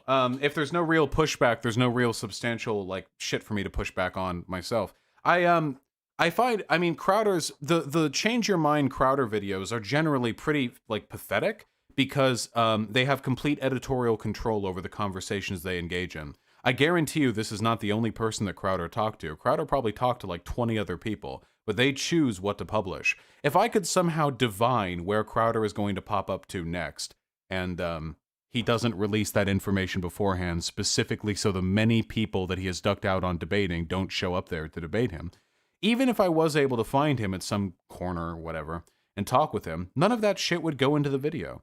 Absolutely none of it would. It is very deliberately orchestrated in such a way as to avoid the possibility of him getting confronted by arguments that he's not prepared to deal with. Now, with that being said, and I think we can recognize this fact, I genuinely believe that Crowder is more of a coward than Ben Shapiro. Because at least when Ben Shapiro does his little debate me, like, college stand-up tour, at the very least, anyone can take that mic. And it's all being recorded. You can't edit that out. There are people watching. Like, you can't... If Ben Shapiro gets caught in a question, like, that's happening. Everyone's seeing it. It's not getting left out. But with Steven Crowder, you know, he can edit anything out. He really is... And I do genuinely believe this. He really is, like, the epitomized Republican. All of his humor comes from like crass, reductionist, like racial minstrel show takes. I've said this with the minstrel show bit. Do you not believe that if Steven Crowder just did a minstrel show, it would be the same as every other episode? If he just showed up in blackface with red lips and just did a minstrel show thing with like an oversized suit on and striped pants and a cane and just had all of his like fucking butt buddies on the thing dress up as well, and they just did a little routine about gambling or trying to paint the fans before Master gets home or some shit like that, that would be like any other episode of Steven Crowder's YouTube channel, I think. Yeah, drinking malt liquor. Yeah, it would be about the same. I think so. Yeah.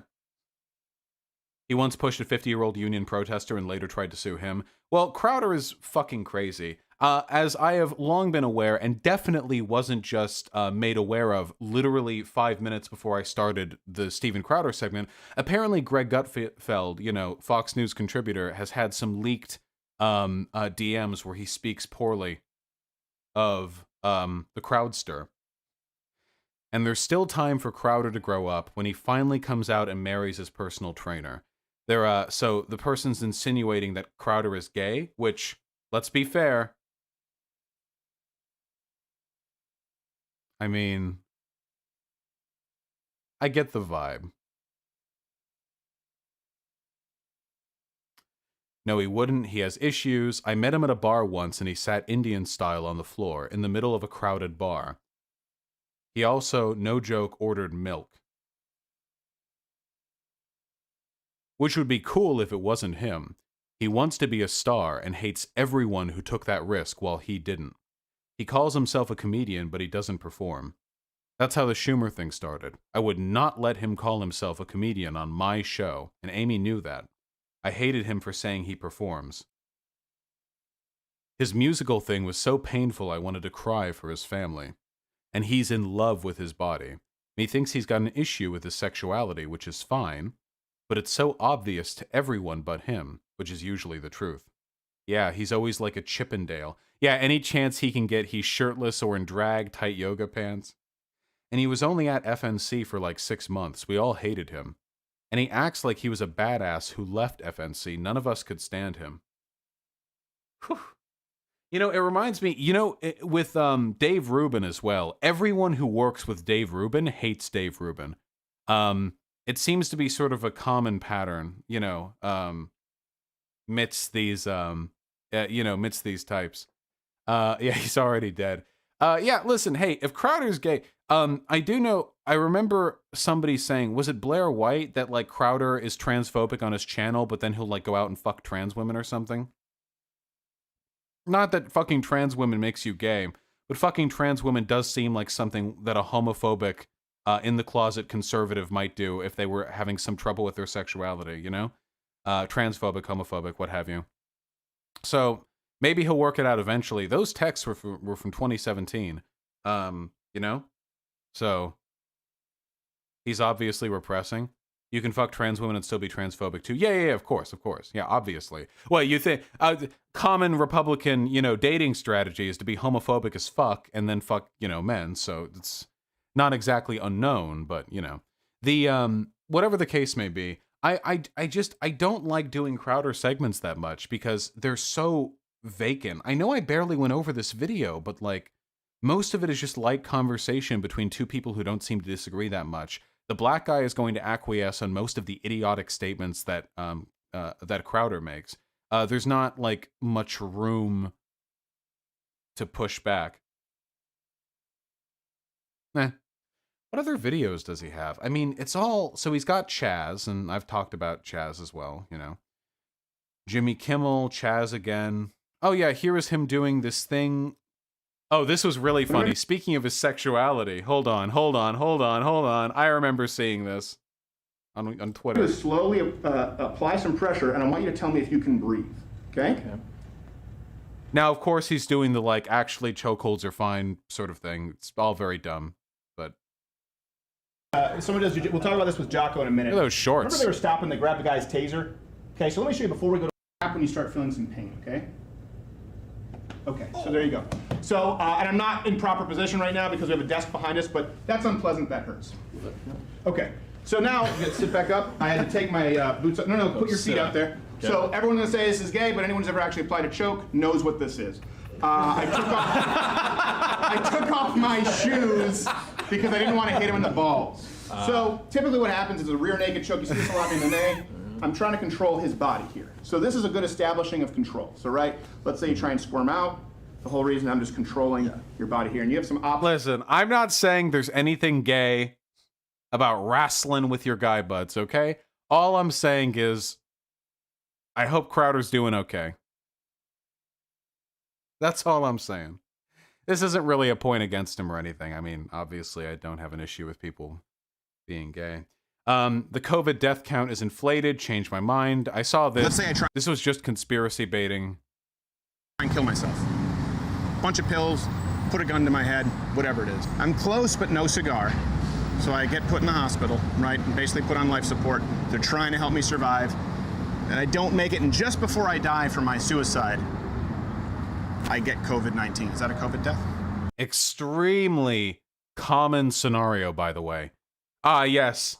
Ah, yes. Well, you see, I was hit by a car, and they took off both of my legs, and they wheeled me to the hospital, and they were able to keep me alive for 4.5 days, and on the 11th hour of the final day, they were like, oh my god, he has COVID, and then he died from blood loss. This is a totally real thing that happens very often in stats recording. You know, actually, there are a lot of people who say the COVID numbers are underinflated because a lot of these COVID deaths are happening in communities that have underfunded medical care systems, and they don't have the tests available to test if every single person who's dying is dying from COVID-19. Very apropos, considering the fact that the Trump administration has recently defunded testing efforts and actively admitted in his most recent Tulsa rally that that his administration scaled back testing because he didn't want the numbers to be too high because it made him look bad, which is, again, a crime against humanity, you know, allowing a pandemic to ravage your nation and refraining from stopping it to keep your poll numbers up, which doesn't even seem to be working, which is, I think, if anything, kind of the most offensive part of all of this. Yeah, there are also people who die of COVID at home who never get tested and never go to the hospital. Yeah, so just conspiracy bait. What else do we have here? Crowder, what have you been up to? Why the polls are wrong on Trump? This is some cope right here. The overwhelming polling data indicates that Trump is going to get, at least by current data, fucking bodied in November. But here they are coding. He's dressed up as a dandy, I see. The best of the guess who? Something that I think is they shouldn't have done is silly, and this is a perfect example of ego. And Trump. For reasons that elude me, they have Korean flags and some party lanterns up. I don't know. I'm just scrolling through the videos, you know. More stuff on Chaz. Top 5 leftist protester myths. John Oliver's anti-cop lies debunked. That's a good chase right there. Abolishing the police. Tim Pool gets his first gun. This is that episode where they were like, even Tim Pool is considering voting for Trump. You know, like, damn, the left has gone so far that even Tim Pool might vote for Trump. Wow, that's amazing. That's amazing. Anyway, yeah, just not much to say about Crowder, man. I don't know. Feel like we're gonna have a lot more fun with Sam Harris.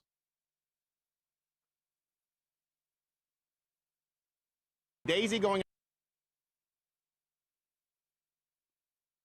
What is this? Yeah, it sounds pretty racist. Yeah, I said, yeah. Everyone saw this. This is the one where he met a black dude painting a mural, and then he's like, "Can I find some police here? Is this technically illegal?" He did like the Karen thing. It was good. I like it.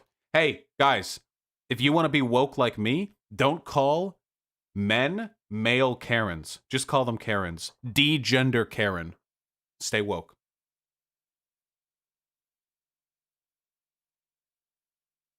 Stay woke, friends. Stay woke. Karen is gender neutral. We're going to make it gender neutral. Okay? All right, hold on. We have to get to that Sam Harris segment. Now the Sam Harris podcast thing, I mean, it lasted like an hour and a half. But somebody sent me an email saying that if I wanted to specifically talk about his claims about systemic racism, I should go to a specific point. Around 116. Okay, so I've got that open. All right, I'll take a look at that soon. Oh, do we have an update on Doc? Somebody said something. Somebody said something in chat about the Doc while I was doing that. Do we have anything on that?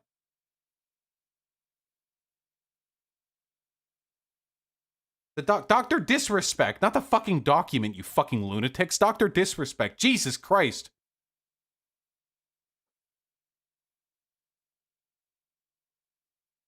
Hold on. I'll just... Hold on. Reddit, Dr. Disrespect. I can never spell something correctly. Here we go. Hold on. Rising.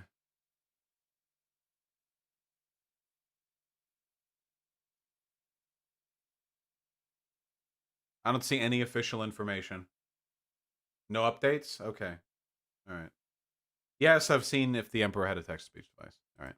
Donos. Anti! With a very kind $20. Normalized trans-exclusionary reactionary feminist. These wankers ain't radical. True! They love traditional gender roles. Waco, but with a 40-year-old streaming awake. True, Optimus Prime. Max Roland, thank you very much for the $5. I'm not entirely sure, but I hope they're a little bit less reactionary. Sergio Ribeiro with the $2. Thoughts on Mahler, Rags, Nerdrotic, and EFAP? I only know Rags, and even then I've never watched a video of Rags. They're probably cringe. I don't know. I haven't seen much of them. Nice link to Death to Ohio. Neuroillogical, when will I next play Terraria? No fucking idea. Maybe never. Maybe just to spite you specifically. Ellison with the $6. Thoughts on the Boogaloo Discord ban and the existence of that community in general? I mean, they're all like Civil War wanting conspiracy theorist fascists, right? I mean, I don't know. Fuck them. People talk about the Civil War all the time. You know, this is like... Nah, fuck it. Segment time. You know, this is like people talk about this shit nonstop. It's a very, very common, like, fascist rhetorical tactic. I just talked about this with Tim Pool, but we have to talk about this again, okay? Fucking look, Rational Disconnect collected a bunch of these logs together on his thing. Tim Pool talks about Civil War non-fucking stop. Every single video Tim Pool does, every single one of them is something happened. Could this be the beginning of a civil war? National vote erasing electoral college, racial tensions, unrest, cultural divides, Spanish Civil War. We're at the gates of civil war and nothing can stop. Stop! Civil war doesn't happen because people are angry at each other online. Civil war happens when fucking capital and political capital organize against one another, okay? And no, Mitch McConnell blocking the Senate is not a civil fucking war, okay? The extent... Do you have any idea how serious a civil war is? God, I cringe so fucking hard at these LARPers, dude. When I talk about revolution, I say this. The material conditions are not ready. We're a long time away. It's important for us to be prepared if something does happen, but right now we're still in the discontented throes of a failing neoliberal state and not a potential revolutionary state. You know, there's still a lot of room to move around in. There's still time, okay? There's still space. The characteristics of our democracy are still more or less in operation. Trump has done a lot to erode the democratic, validity of this country, but we still do have an election process. We do have, checks and balances. We have systems in place. Now, with that being said, conservatives never say this. To conservatives, every single fucking thing that happens is the beginning of the one. Every single time. Every single time. Tim Pool does this most of all, and I think this is probably the most fascist characteristic of Tim Pool's behavior, because it plays inherently to the fascists' necessary belief that every threat must be a civilization-ending threat. Have you ever wondered why it is that when you're browsing through Kotaku in action, or just looking through Twitter, and somebody says something like, oh, they took out, they're going to have a black character in the next video game, so this is how Western civilization falls. How many times have you seen that tweet? I see it every day. Every single day of my life.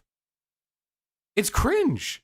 It's really cringy. Like, really? That's what Western civilization is going to fall to? Like, that's what it takes, you know? That's the fucking straw that breaks the camel's back. It's everything.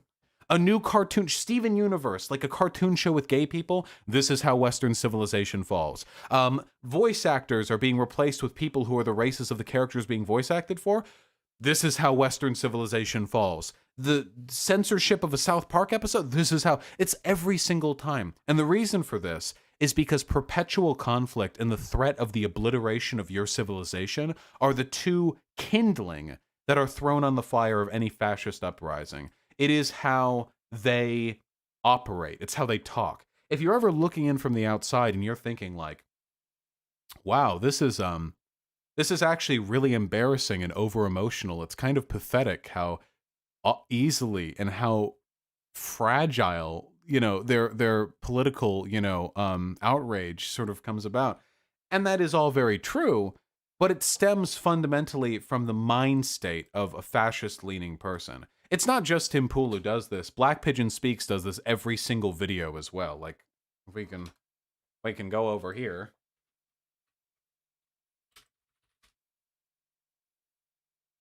I misspelled that in so many ways.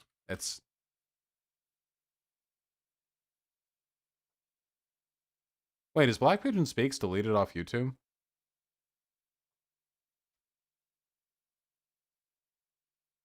Wait, are they still? Wait, when did that happen? Did that happen? I thought he came back. Wait, when did that happen?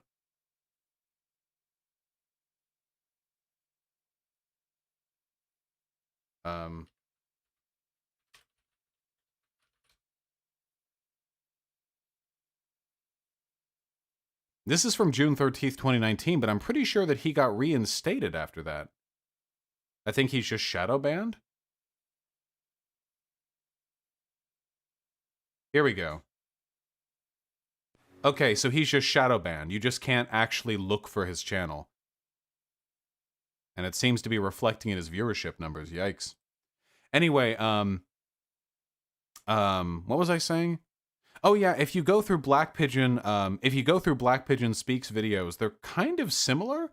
They kind of work the same way, where every single video is supposed to get you really riled up and angry about something, and then it leads into this broader narrative about how Western civilization is collapsing under the weight of this, depending on who you're listening to, wokeness, PC culture, progressivism, racial tensions, whatever, And there's a very easy and simple rebuke to all of this. The only reason the conflict need exists is because people like this keep opposing us. If we just woke up and said, hey, racism isn't that good and we should stop doing the racism, and then everyone else agreed racism is bad, let's stop it. Maybe we should do these incredibly easy and reasonable like police reforms, and there was no pushback on it, there wouldn't need to be any conflict. See, I don't actually sympathize that much with people who cry over every perceived threat to Western civilization when they are the ones who are buttressing Western civilization against every form of progress. Does that not strike anyone else as a little bit odd? That would be like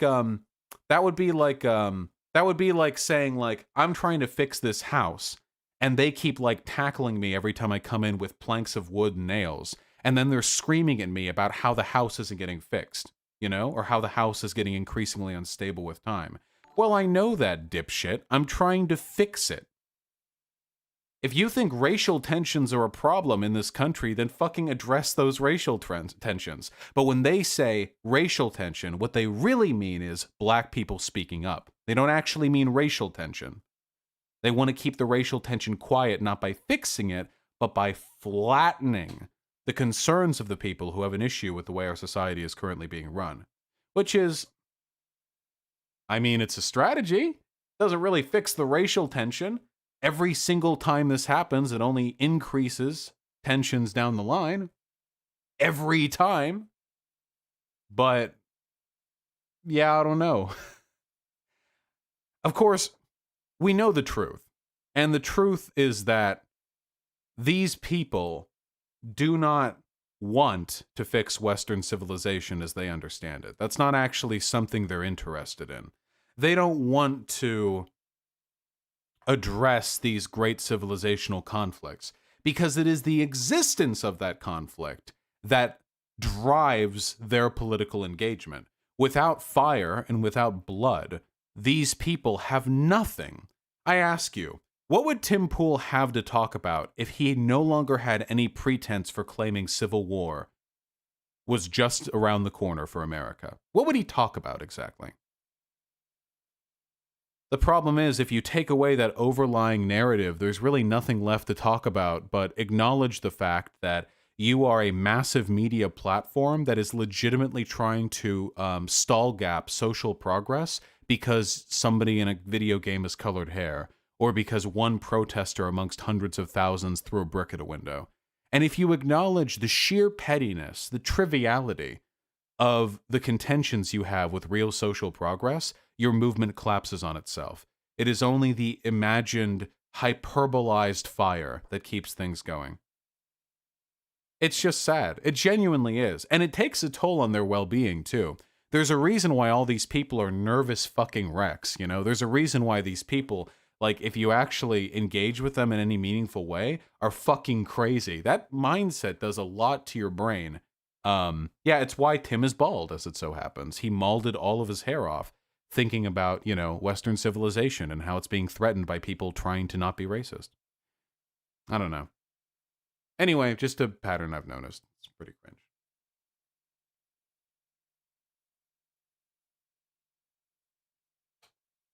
Lib Raven. The time has come. You are on the tribunal.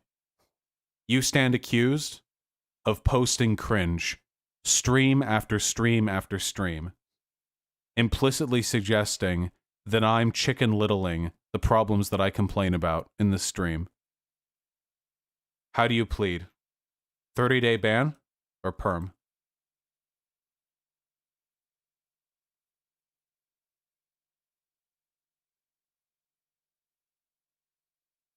We wait. This is a lynch mob? Well, 30?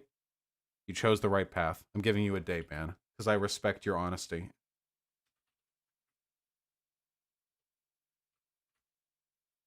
Savior. That's what I care about. It's about the moral fiber. All right, there we go. We had our weakness. No, I am not weak. I am kind. Hold on real quick. I'm going to go use the restroom, finish up some donos, and then we have to take on Sam Harris's bullshit. I've actually been looking forward to this quite a bit. A lot, actually. I've never talked about Sam Harris on this channel before, apart from very frequently mistaking them for Sam Cedar. Not in action or in appearance, but only in name, of course. Such is life. Well, I'll do donos when I come back. Make sure to donate so you can get that brief parasocial quiver in your prostate when I mention your name. Cool.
So it is. Enough with the dogs. I'm a cat kind of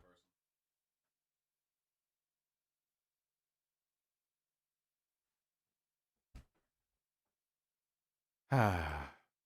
What a chill stream we're having. Let's see if we can fix that. Alec at Night, thank you so much for the tier 3 sub. Please enjoy your beautifully colored name in chat. Billy Drillkill with the $5, but he got dropped because David Icke is a Holocaust denier. It's got to be more serious than that. If it's just that, I'm going to be disappointed. Am I going to finish Outlast? Probably not, Shochi, but I might. I want to play Black Mesa next. Harley Victoria, thank you very much for the $5 and the Soros. Juice, UK Marxism DLC failed with the £5. TikTok is a hotbed for anti-BLM riots at the moment. Milo's data speech is in your Discord? Milo's data speech? What the fuck is Milo's data speech? I don't know what the fuck that means. Sephiroth with the $5. I'd like to talk with you about being a liberal pro-woman Gamergater. I emailed you. In my experience, people who are like left-leaning but pro-Gamergate just don't know what the fuck Gamergate was. I don't think there's actually like any defense. But yeah, I should talk with Shu about that sometime. The issue is it's really difficult to pull together data on it. Sean Costello with a very kind $20. You talking about Crowder as the content I live for? Heart yet, Daddy Vosh? Well, sorry about this then, because I barely talked about him, but I love you.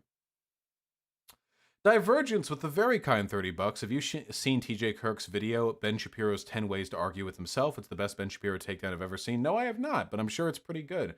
The magic of being able to edit your videos, huh? George, started watching you today. Now you're live. Thanks, comrade. I do it for you, comrade. Happy to have you jump in. Hitman, the tier 1 sub. I now want to know everything about Dr. Disrespect. This is the craziest shit ever. Yeah, is it not? Whoa! IP banning Haru. Wasn't that like the class reductionist? We could have gotten a debate out of that. What are we doing over here? Gotcha, man in the wall. I don't know anything about the gray zone, but I can take a look at it. I take a look at Hakeem. Yeah, I might debate Hakeem sometime in the future. It's just...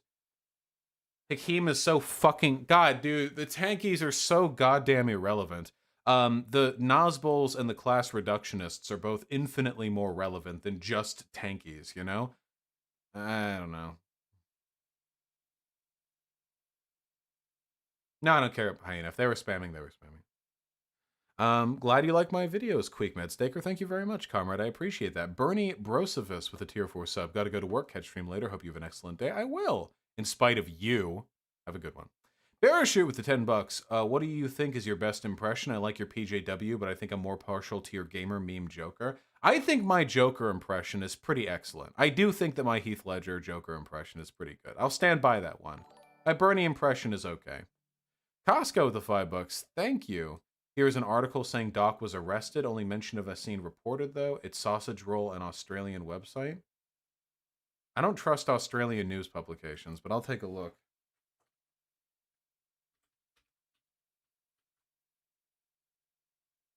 Dr. Disrespect stirs... Permanent Twitch ban stirs up pedophile speculations. This seems like tabloid clickbait to me. Stirs up speculations? That's an incredibly irresponsible thing for a journalist to say unless there's evidence of it. This right here is if you're ever like this is a horrible fucking thing to say unless you have evidence to that effect. What the fuck does that... What are we reporting on the random shit people in livestream fail are talking about? Jesus. Numerous reports allege that he has been arrested, so there's no, like, evidence. Yeah, okay. Cringe. You know how it is. Very true, Horsme. Very true. Literally slander? Yeah, I mean, it's that or it's close. It's pretty bad. It's not literally slander because it's saying other people alleging, but true the your answer. When are we going to get random gift subs in the Keck W emote? Whenever the fuck I want to implement those features, you piece of shit. Thank you. Am I familiar with Cory Doctorow? No, I'm afraid not, Levelhead. Walper's the tier 1 sub. Thank you, comrade. What anarchy like your gender abolitionism video? Yeah, maybe. I just don't like talking about anarchy that much. I think it's very abstract and it doesn't relate to people's like material realities that much right now. Bro, I can't wait to find out what the fuck happened to this dude. That shit was eerie.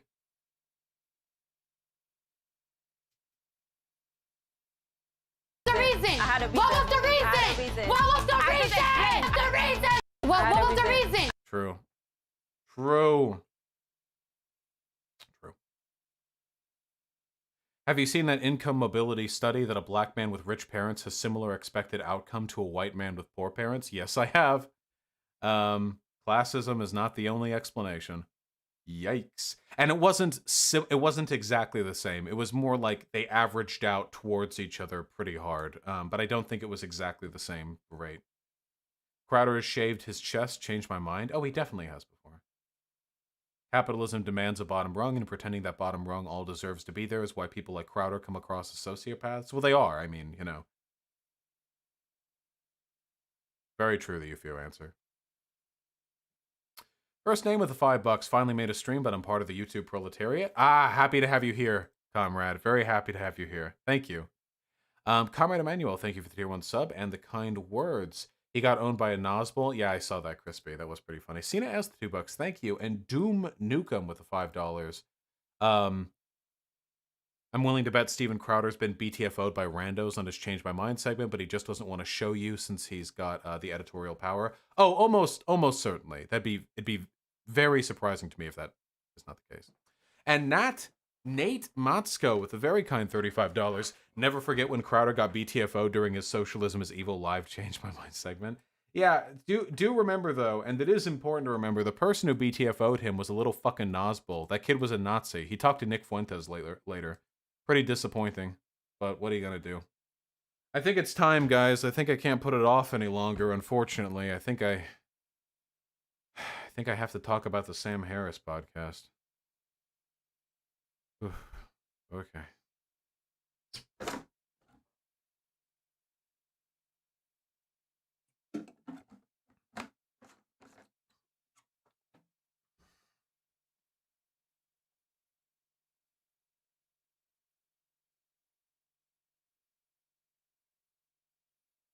Yeah, more like Sam Cedar. Here we go.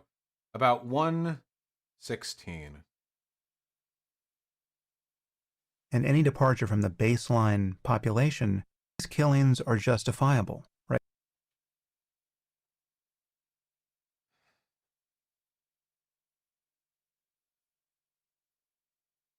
One of the benefits of the type of content that I do is that you never have to worry about me taking stuff out of context. That's, I think, pretty specific to the streamed format, because everything you see, I see. I'm seeing it there live. Whatever context you're getting, I'm getting too.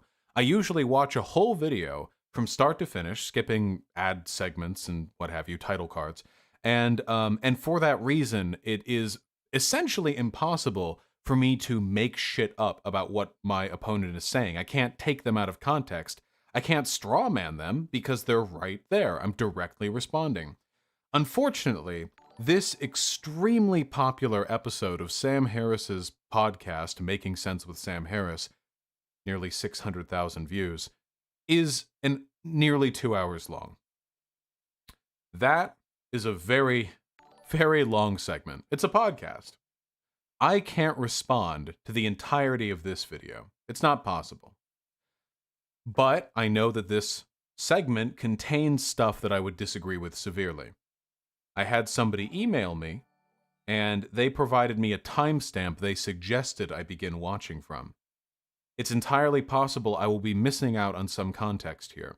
And because it is possible that I'm going to miss out on some context, I'm going to make an effort to be as charitable as possible to the arguments that I hear, even though I generally have a very low opinion of Sam Harris, because I don't want to run the risk of assuming things that he has made caveats for beforehand. Let's begin. Right, we're talking about career criminals who are usually armed and in many cases trying to kill the cops. Those aren't the cases we're worried about. We're worried about the unjustified homicides. Now, some people will think these numbers still represent an outrageous injustice. So we're opening up by talking about black deaths at the hands of police. Now, it is true there are shootouts with cops committed by black men. And I would make the argument that while anyone who opened fires on a cop probably has license to be killed, I think that's reasonable to say. I wouldn't blame a cop for firing back. I also believe the fact that there is so much conflict in these communities speaks to certain forms of discrimination in and of itself. After all, African Americans are only 13% of the population. So at most, they should be 13% of the victims of police violence, not 25%. And any departure from the baseline population must be due to racism. Okay, well, that sounds plausible, but consider a few more facts. Well, it's reductive right there. So I know what Sam Harris is about to say, and this is why I don't pre-watch these things live, because I can't do my Joseph Joestar, I know what you're about to say bullshit if I actually do know what they're about to say. And the response that I'm about to make preemptively is this. It is true that there are a bunch of correlating factors that go into the oppression of black people, i.e., if you control for socioeconomic circumstance, so on and so forth. The issue is, as with every other disparity in our society, there are only two potential causes: environment or genetics. If you want to make the genetics argument that black people are just predisposed towards committing crime inherently, I invite you to present me data on that subject. I know for a fact that there is none. But if you agree there are environmental causes, then it is very easy to trace those environmental causes back to things which linger from obvious and deliberate on-the-books racism, not even to speak of the implicit racism in our society today. Facts. Blacks are 13% of the population, but they commit at least 50% of the murders and other violent crimes. This is not true. Black people do commit about 50% of the murders in this country, but not other violent crimes. For other violent crimes, the number is quite a bit lower, and even that only refers to arrests, not to incarcerations. Just to feel a need to clarify.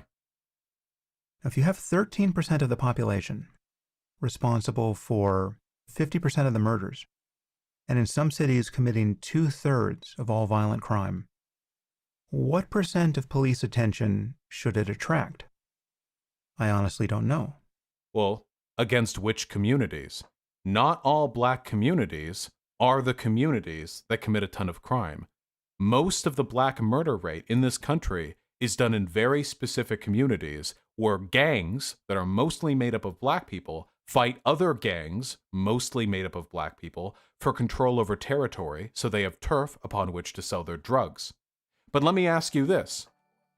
Let's imagine that we have, we don't need to imagine. The Italians, when they came into this country, the Italians brought crime with them.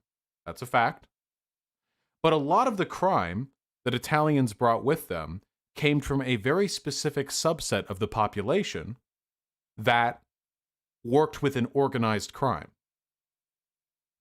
So if you have a group of 1 million people, an ethnic minority in America, and of them, about 1,000 of them are a well-connected criminal syndicate that commits a massively disproportionate amount of crime, do you think it would be fair to justify unfair treatment against the entire ethnic group based on the behavior of that one syndicate?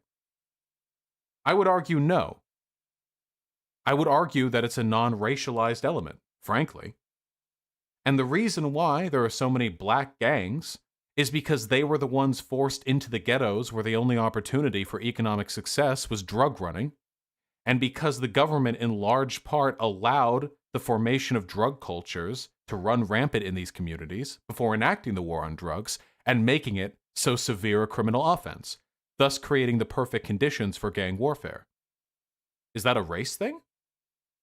I mean, did race make that happen? Well, kind of. Because black people were the ones who were redlined into those districts. But is that their fault?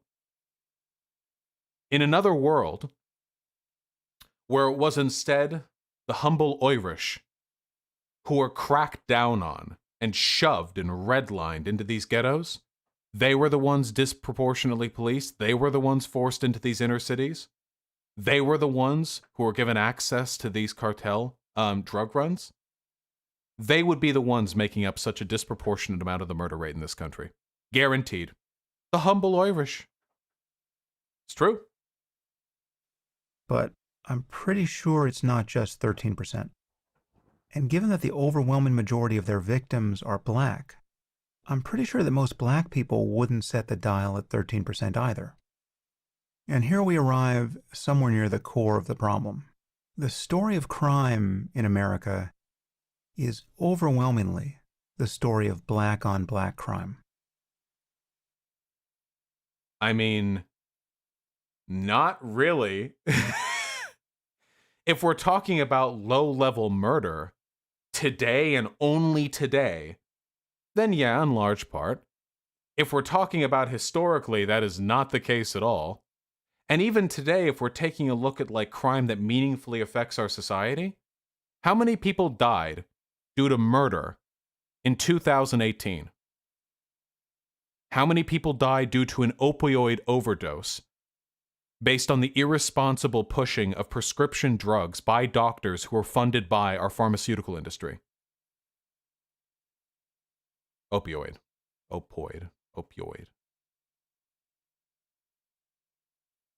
My issue is, when we talk about crime rates, we're usually only talking about population over severity. Which is worse? The crime that happens today in America, the black crime rate, or the handful of lies it took for the United States to get embroiled in a war in Iraq? Which one of those shows up in the crime statistics? Which one of those do people talk about when they talk about harm done? We pay a lot of attention to low-level crime and the harm it does. But when we reduce discussions of criminality exclusively to those areas, we ignore that the greatest harms done to our society are usually done by people who never spend a day in a jail cell. And that is a fundamentally classist way of looking at crime, and it is a fundamentally racist way of looking at crime, because it implicitly gives credence to the most powerful in our society while continuing to trample on those who have next to no power, who have very little power, in fact. But, I see. It is also, in part, a story of black on white crime. But for more than a generation... That's not really that common statistically. It really has not been much of a story of white on black crime. Now, I mean, that depends. Do you consider redlining to be a white on black crime? Do you consider police brutality to be a white on black crime? Do you consider the disproportionate arrest rate to be white on black crime? Do you consider the disproportionate rate of sentencing to be white on black crime? Do you consider the implicit bias in the criminal justice system to be white on black crime? This is exactly what I mean. The way our legal structure is set up right now is optimized to leave the greatest berth for condemnation possible with regards to the shit black people do. And then all the stuff done against black people systemically, that gets rolled into the legitimate functionality of the system. When them North Carolina legislators pass a bill that was struck down by the Supreme Court as being racist against black people with surgical precision, people go, oh, whatever. Okay, whatever. Maybe it was racist, maybe it wasn't. You know, just would have disenfranchised tens, hundreds of thousands of voters. Just whatever. Kept them from voicing their political opinions. Literally the thing we fought a revolutionary war over.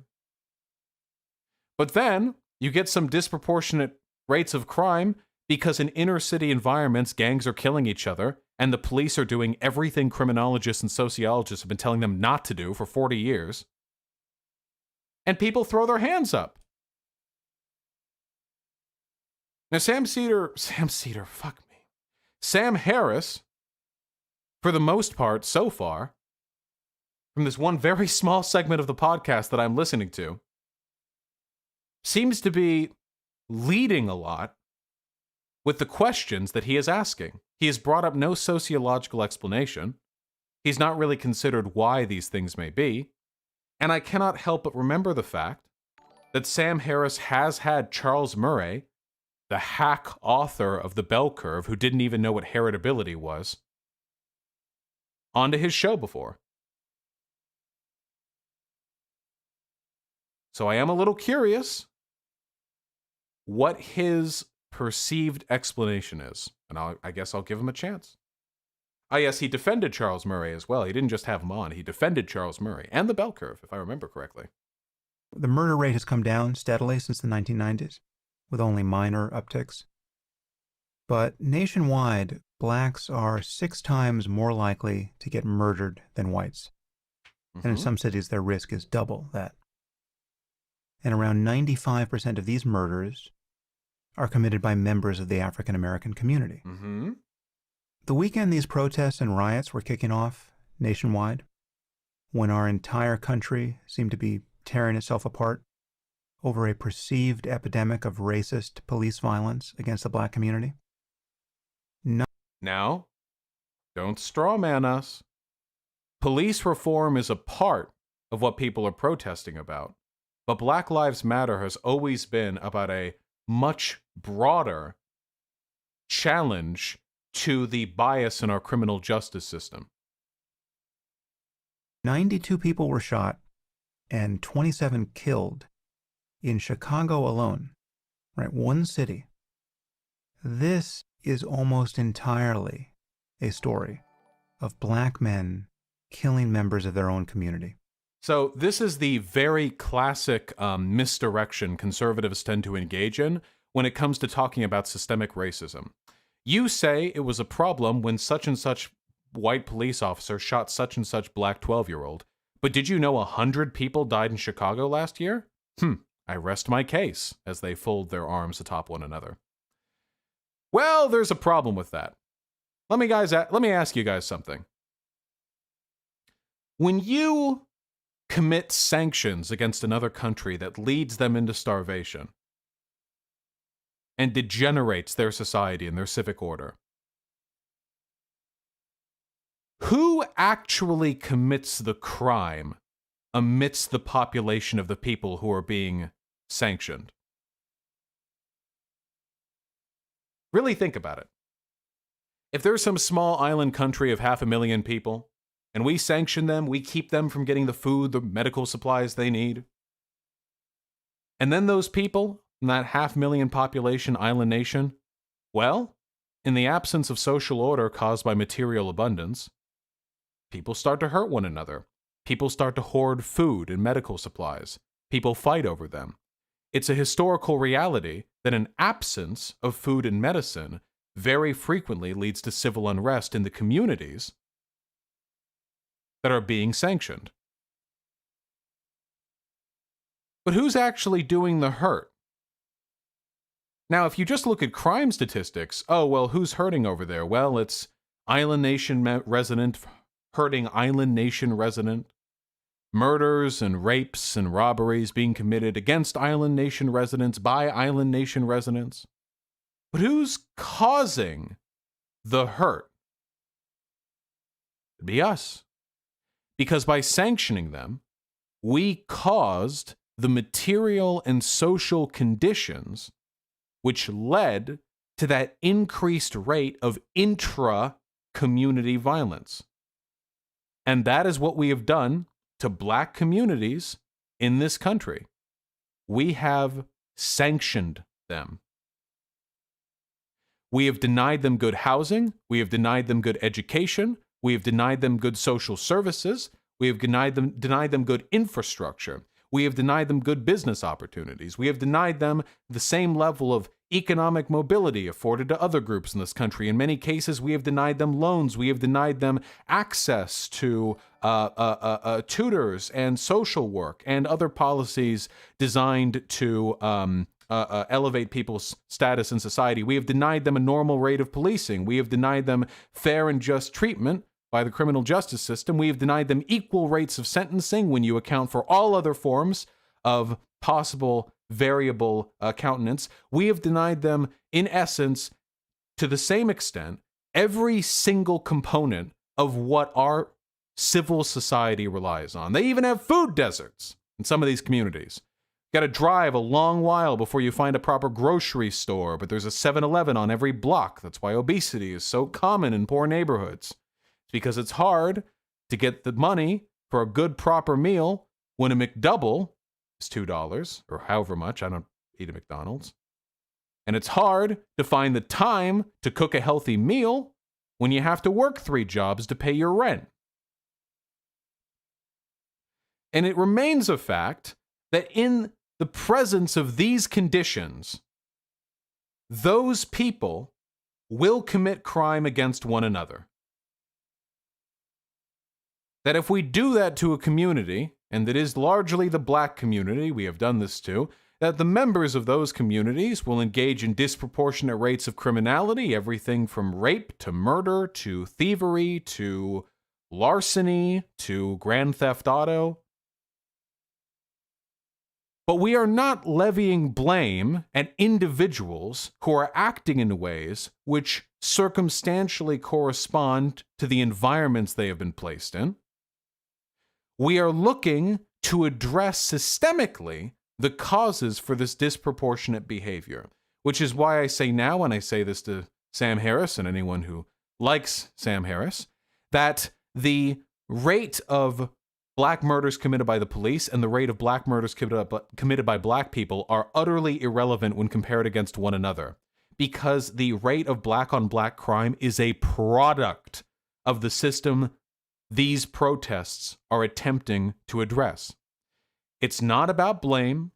It's not about hurting the white man, because it would, by all accounts, benefit our country economically to address these impoverished areas. It is about recognizing the fact that people behave predictably when put in predictable circumstances, and the predictable circumstances the majority of the black people in this country live in are predictably worse and lead to predictably worse outcomes than those of the average white person, and there are things that we can do to address these disproportionate outcomes civically, and what's more, a large number of these disproportionate outcomes are the product either of implicit bias, which exists today, or of lingering bias from more evidently racist time periods. And I have spoken for a long time on this segment, so let's give him a chance to respond. And this type of violence is far more representative of the kind of violence the black community needs to worry about. And ironically, it's clear that one remedy for this violence would be effective policing. Now, these are simply the effective policing and martial policing are not the same things. If you want to ask a criminologist, they will not tell you that militarized police using militarized policing methods decreases crime in a neighborhood. In fact, if we were to look at the data and to rely on facts rather than feelings, we would come to the conclusion that police militarization does not lead to a decrease in crimes committed or officer injuries, and may actually increase both, because you cannot fix deep-seated socioeconomic problems by arresting the occasional person you see behaving criminally. The facts of crime in our society as best we understand them. And the police have to figure out how to respond to these facts professionally and ethically. And the question is, are they doing that? And obviously there's considerable doubt that they're doing that professionally and ethically. But Roland Fryer, the Harvard economist whose work I once discussed with Glenn Lowry on the podcast, he studied police encounters involving black and white suspects and the use of force. His paper is titled, and this is from 2016, An Empirical Analysis of Racial Differences in Police Use of Force.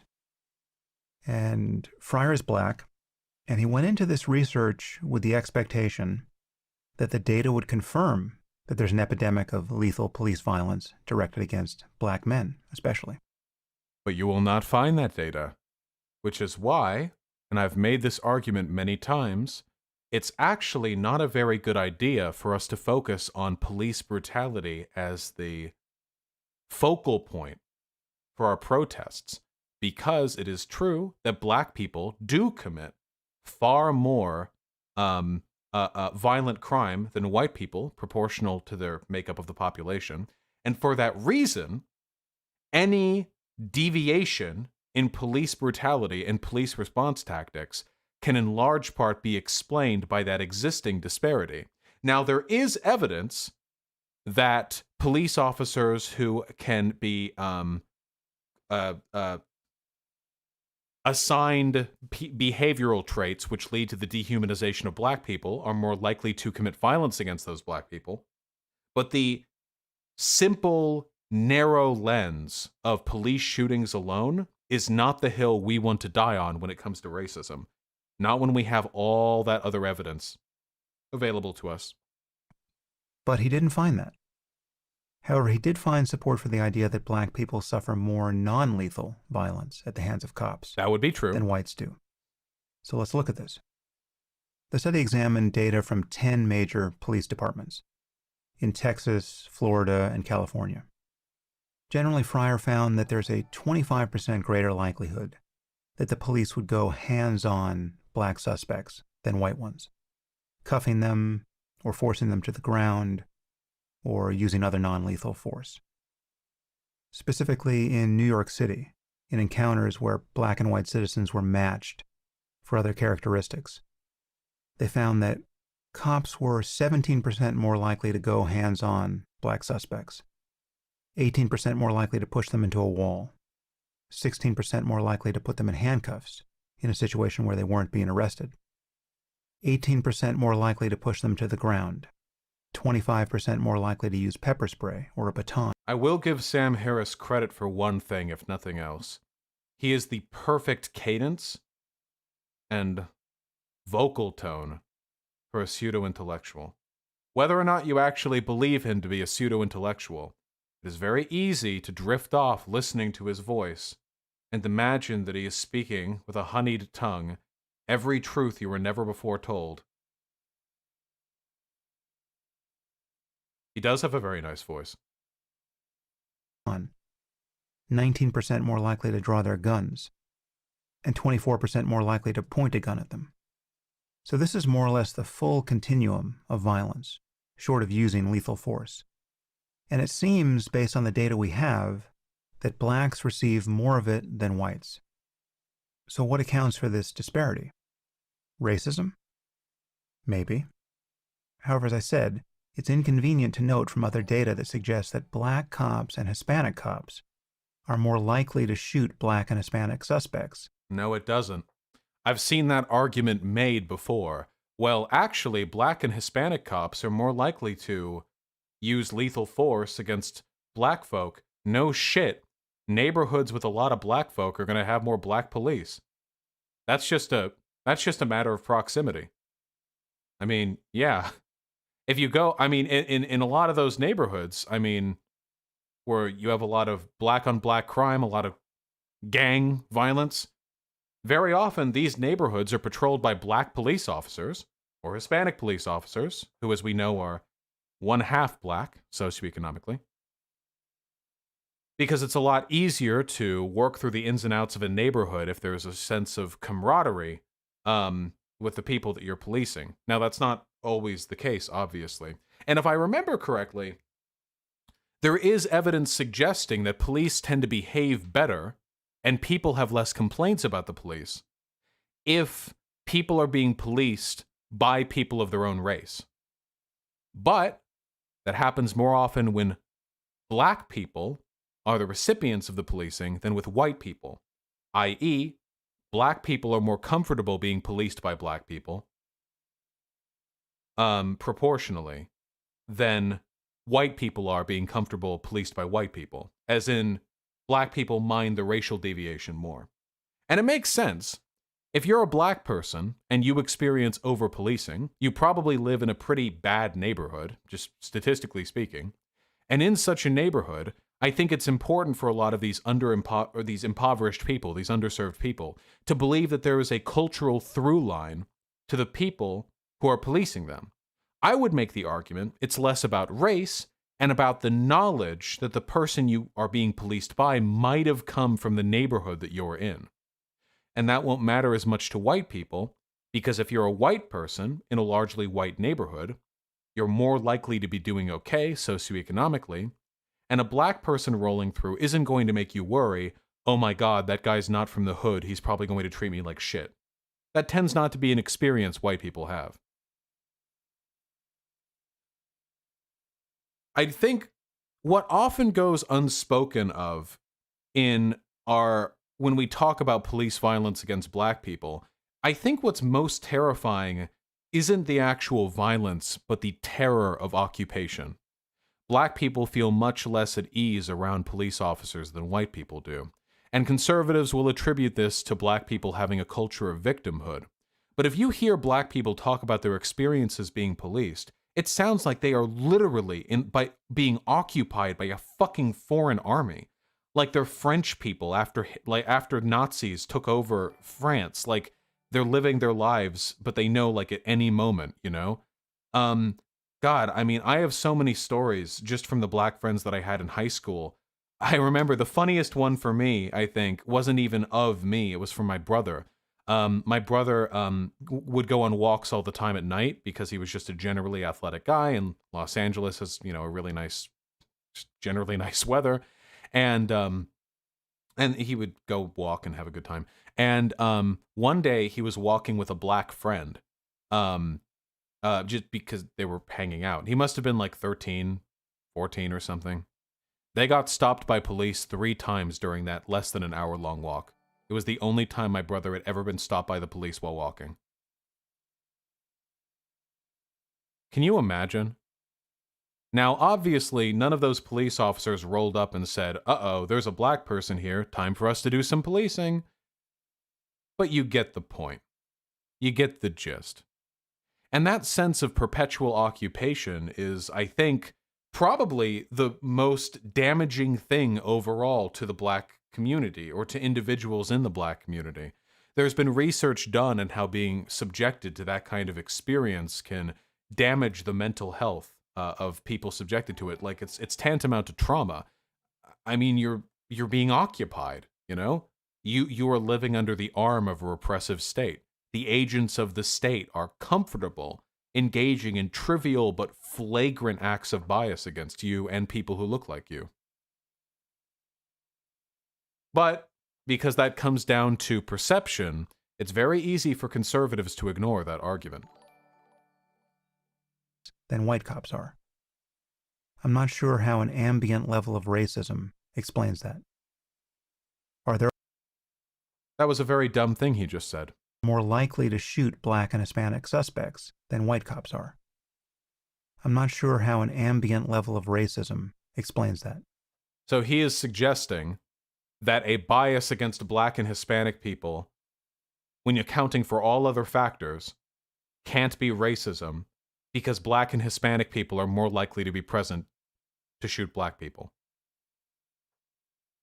That is a very dumb argument for several reasons.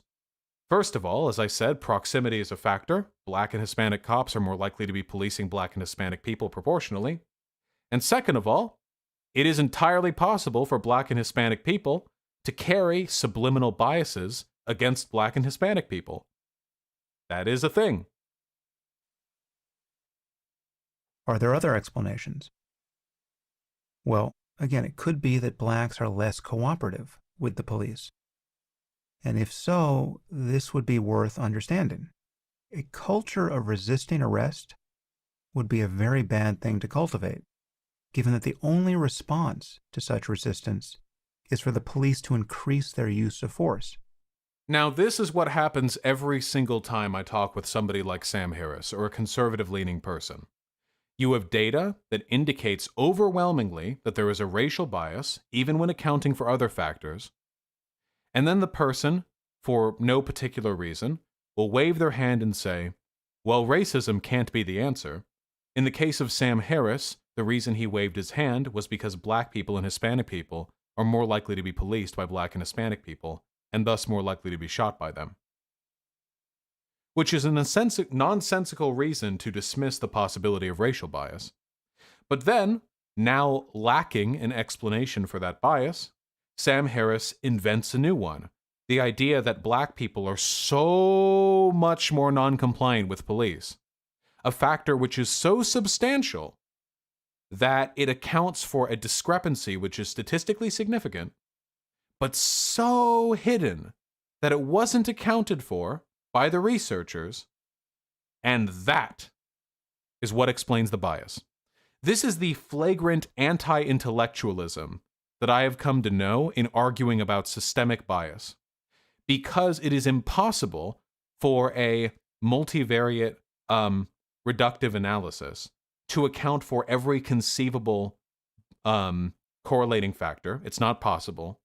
Conservatives will dismiss that fact as evidence that actually there is no racial bias, and it's this other factor they failed to account for. I think I'm comfortable from the section of this podcast that I've listened to in understanding Sam Harris's approach.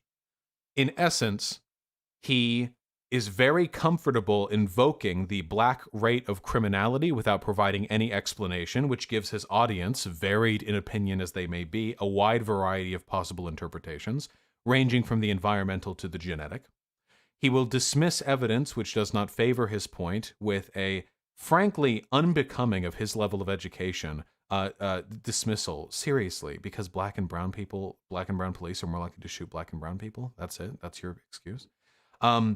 With an embarrassing level of anti-intellectualism. And then he will assign to these studies a correlative data point, which was not backed by the researchers, which actually once more places the blame on black people.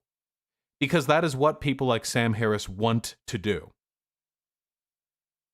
They want to look at all these protesting black people, all these rioters, all these looters, all these protesters, and he wants to point at them, and he wants to say, okay, how about you fix your own problems first?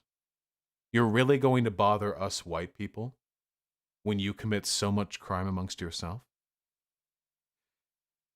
But as we have to remember from the embargo analogy, just because the actual criminality is being committed within a community does not mean that the causes for that criminality may not be committed by a larger systemic institution or a systemic cause. In the case of the embargo analogy, it is the embargo. And in the case of black people in America, it is institutional racism. I do not know if Sam Harris is racist, though his defense of Charles Murray, who is undeniably a racist, is rather suspect. But I do know that his narrative here is one which perfectly suits the mentality of the American racist. One who is willing to dismiss all forms of systemic bias as non-existent, one who is willing to assign all of the crimes committed by and all of the pain suffered by black people in this country as being a product of their own faults, one who will dismiss academic research when it does not favor their point, but then sneakily edit the abstract of that data to better suit whatever conclusion it is he is trying to push. I have never had a particularly high opinion of Sam Harris ever since his frankly embarrassing assertion that he has solved the is-ought gap in philosophy, which is a preposterous statement, and his general unwillingness to engage with the academic perspective of an issue seems to be following through now. Oh, did you guys not know that? He literally said that he had solved the is-ought gap, that he can use science to determine morality. And then he does this by vaguely gesturing at, like, the worst of all possible hells, and if we agree people don't want to go to hell, then we can agree that science determines morality. It's actually, I don't have the education or the background to debunk it as thoroughly as it deserves to be debunked, but if you want to go over it, it was genuinely insane, and he has been made fun of very broadly for his perspective. Yeah, well, we can all agree that nobody likes touching a hot stove. Therefore, touching a hot stove or forcing someone to touch a hot stove is fundamentally immoral. You know, it like that, like it's like that level of stuff, basically. Anyway, that's about all I have to say about this. It doesn't surprise me that this got super popular because it's every lazy, from the small segment that I've listened to, I have to clarify, it's every lazy, ad hoc, biased dismissal of the overwhelming evidence in favor of systemic racism in favor of an explanation which is at once non-explanatory and also very deeply suggestive of a biological problem with black people. They're rather fond of that, aren't they? I don't think I've argued with a conservative once who wasn't willing to at least suggest or imply a genetic explanation for black criminality. They're very fond of that. They very often will not own up to it directly. If you suggest sociological after sociological after sociological explanation, they'll dismiss all of those, and you'll ask them, well, what causes it? And they'll say, well, it's their culture. And you'll ask, okay, why is their culture the way it is? And they'll go, I don't know. Why is their culture the way it is? And without falling back on sociological explanations for that question, the only remaining answer is one which they know they can't substantiate in academia, so they do not directly state: the genetic explanation. Roland Fryer is wrong. There is racial bias in shootings by police. Interesting. This is a Harvard.edu paper published in 2016. I have not seen this. Is this a response to a data point that I was familiar with?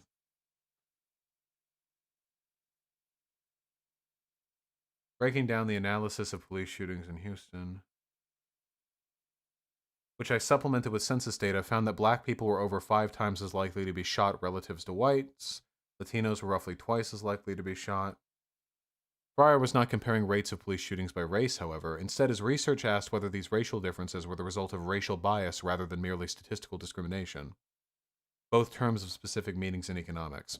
Okay, so the difference here is whether or not you're accounting for other correlative factors and whether or not you're accounting for disproportionate bias. Interesting. Well, that would only favor my point, if that's the case, but I'll have to look over that later. That's a lot for me to read off the cuff on stream. Anyway, I don't want to appear as uncharitable to Sam Harris as I may have come off here. You have to understand, I have argued with a lot of people who talk about black criminality and a lot of people who dismiss the existence of racial bias in the criminal justice system. And I find they fall into a collection of intellectual pitfalls so consistently that I believe it might be motivated by bias. I say believe here a little bit, maybe sarcastically. Pretty soon I'm going to be debating 2 neo-Nazis, Eric Stryker and James Alsop, alongside Destiny, on the existence of systemic bias in the criminal justice system in America. And I know that they will be making essentially the same arguments here as Sam Harris. The difference is, though, in all likelihood, they'll eventually resort to talking about the Jews, the warrior gene, but the initial set of arguments will be very similar.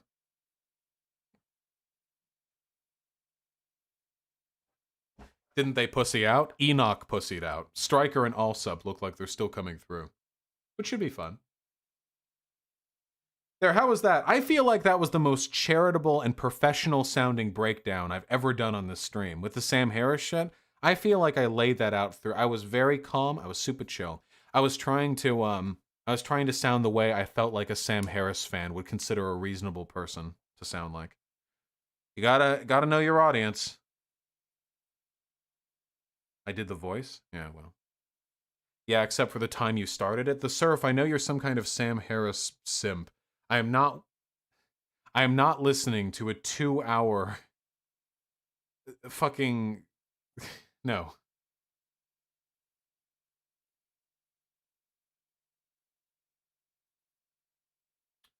Wasn't there somebody we were meant to talk to?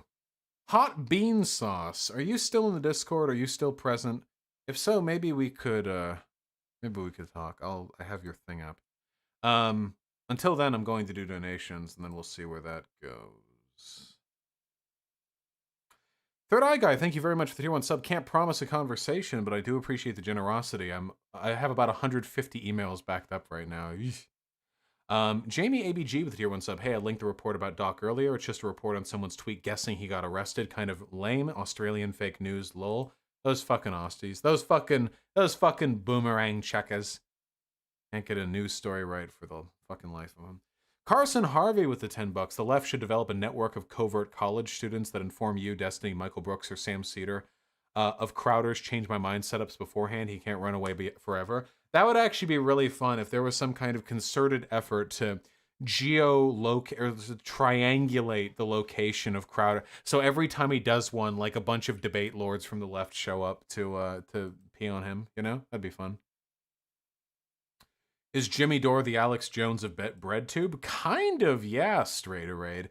Kisnut, thanks to tier 1 sub. True, Sai with the $2. No prostate, trans Andes rise up. Fuck prostate havers. True. Pessimist with the $5. Thank you very, very much. I'm going over your iHypocrite video and it's so exhausting. I genuinely don't know why he wants to debate me on this. Yeah, guys, apparently iHypocrite is debating Pessimist on whether or not he lost the debate with me a year ago. Very small dick energy on the part of iHypocrite, but I guess he's like one of those like washed up singers, you know, where you just have to keep playing the hits. I don't know. It's pretty weird.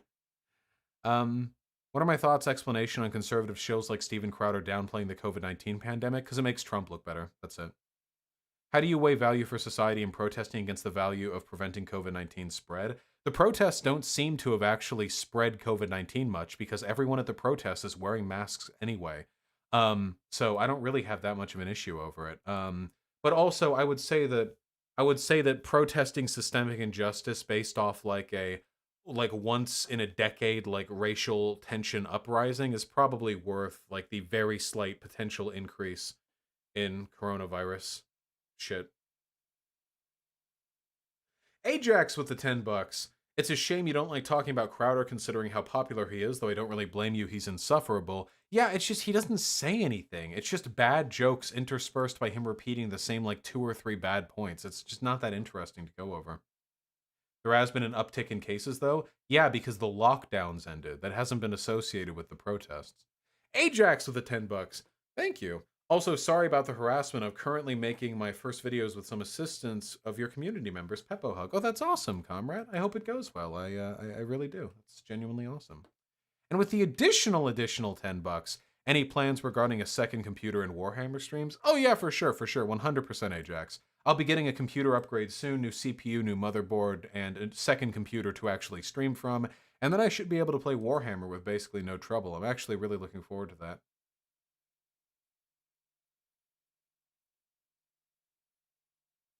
I'm excited. Look at these boyos.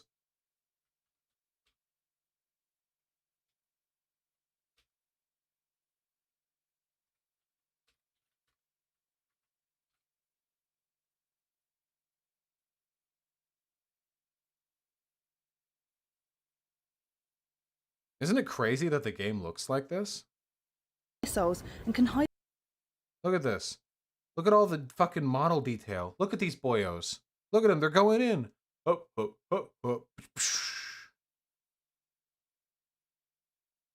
And these are older units, too.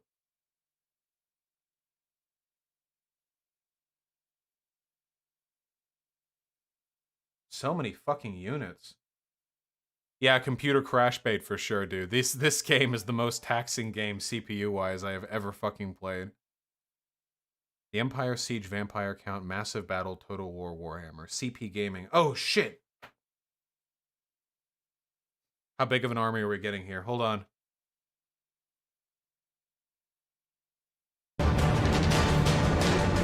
Chill.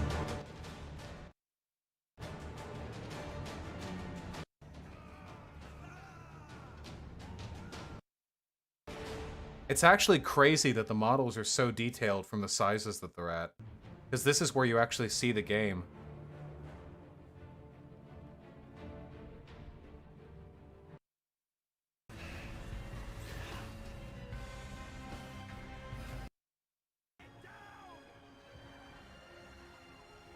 Fuck those skeletons. Alright. Yo, Vosh, the conservative hype house is trying to expose you on TikTok? Uh-oh. They're mad. What are we on about now?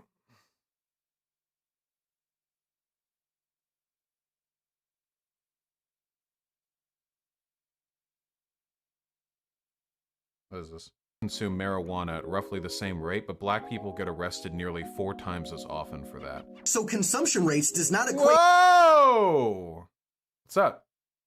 To public possession rates or distribution rates. You know, the illegal selling of drugs. Not to mention that how much weed a person consumes doesn't equate to how and when it was consumed or where it was consumed. Vosh is drawing a false conclusion off of a false comparison, but he sure does make it sound good. Alright, so that's a really low IQ opening. We don't have perfect data on weed distribution and weed possession, but here's a hot take. if you consume marijuana, you possess marijuana. Isn't that crazy? What is this? The four times rate? Like, you're like, oh well, technically they're arrested for this other thing. Maybe there's this massively disproportionate rate of black people possessing and distributing weed, but not actually smoking it themselves. Maybe black people actually almost never, proportional to the amount of weed they purchase, actually distribute it, and they're all just like sitting on giant packs of it but never smoking their product, and that's why the rates are all funky. They got a black guy to take me on. Is this guy young enough for TikTok? I know I'm not young enough for TikTok, but I'm front with that, you know? Who is this? Tyler Bluntman. Tyler Bluntman.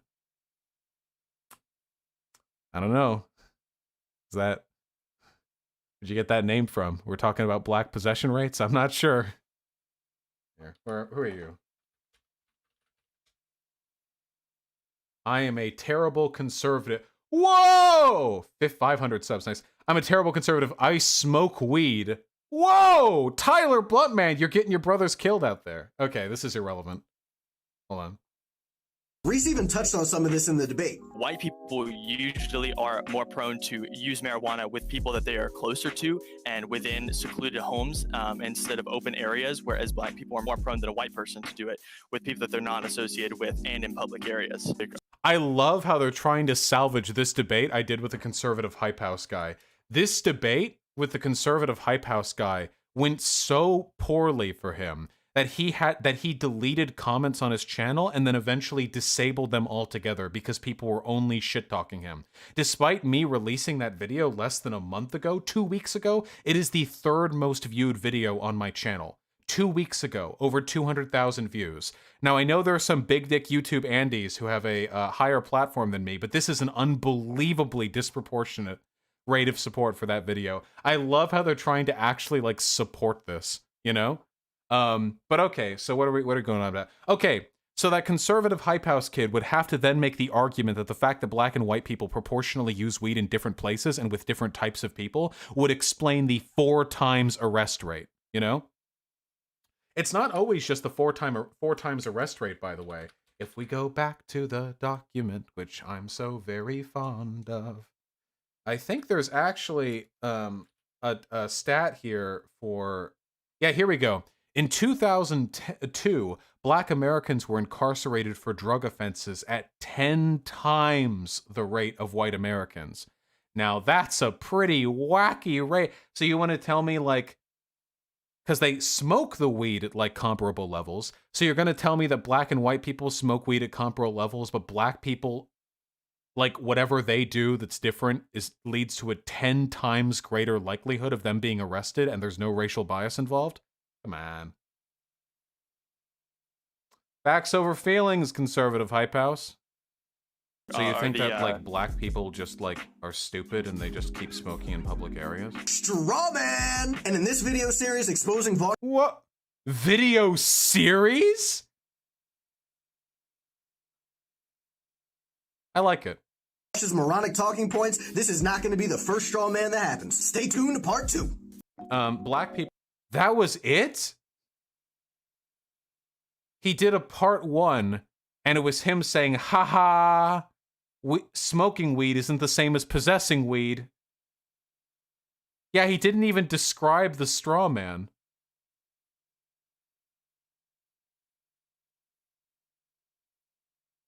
I do like that they sent the black at me. I do appreciate that. People and white people both consume marijuana. They were like, fuck. He's got a high power level. We're gonna have to send our highest level.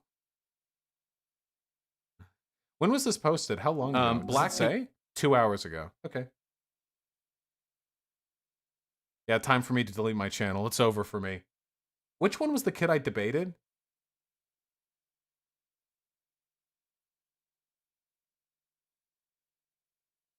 I don't see... I think he had a beard.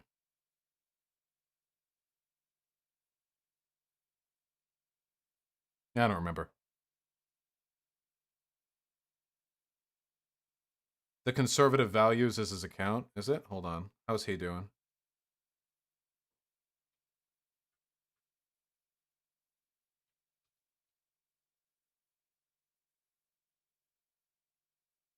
Yeah, this one. This was the. Why doesn't it say the date? I fucking hate TikTok. My response to all the Vosh fans and leftists in my comments. I'd like to take this chance to apologize to absolutely nobody. The double champ does what the he wants. I just want to say from the bottom of me. I hate this platform so much. All the people in the comments are still shit talking him. Listen, I think I saw this one. This is the level of engagement from TikTok.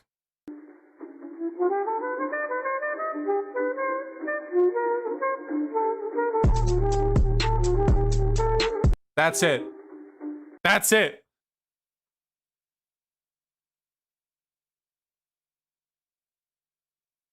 Left wing destroyed. This one's from a month ago. He never came back after that debate, huh?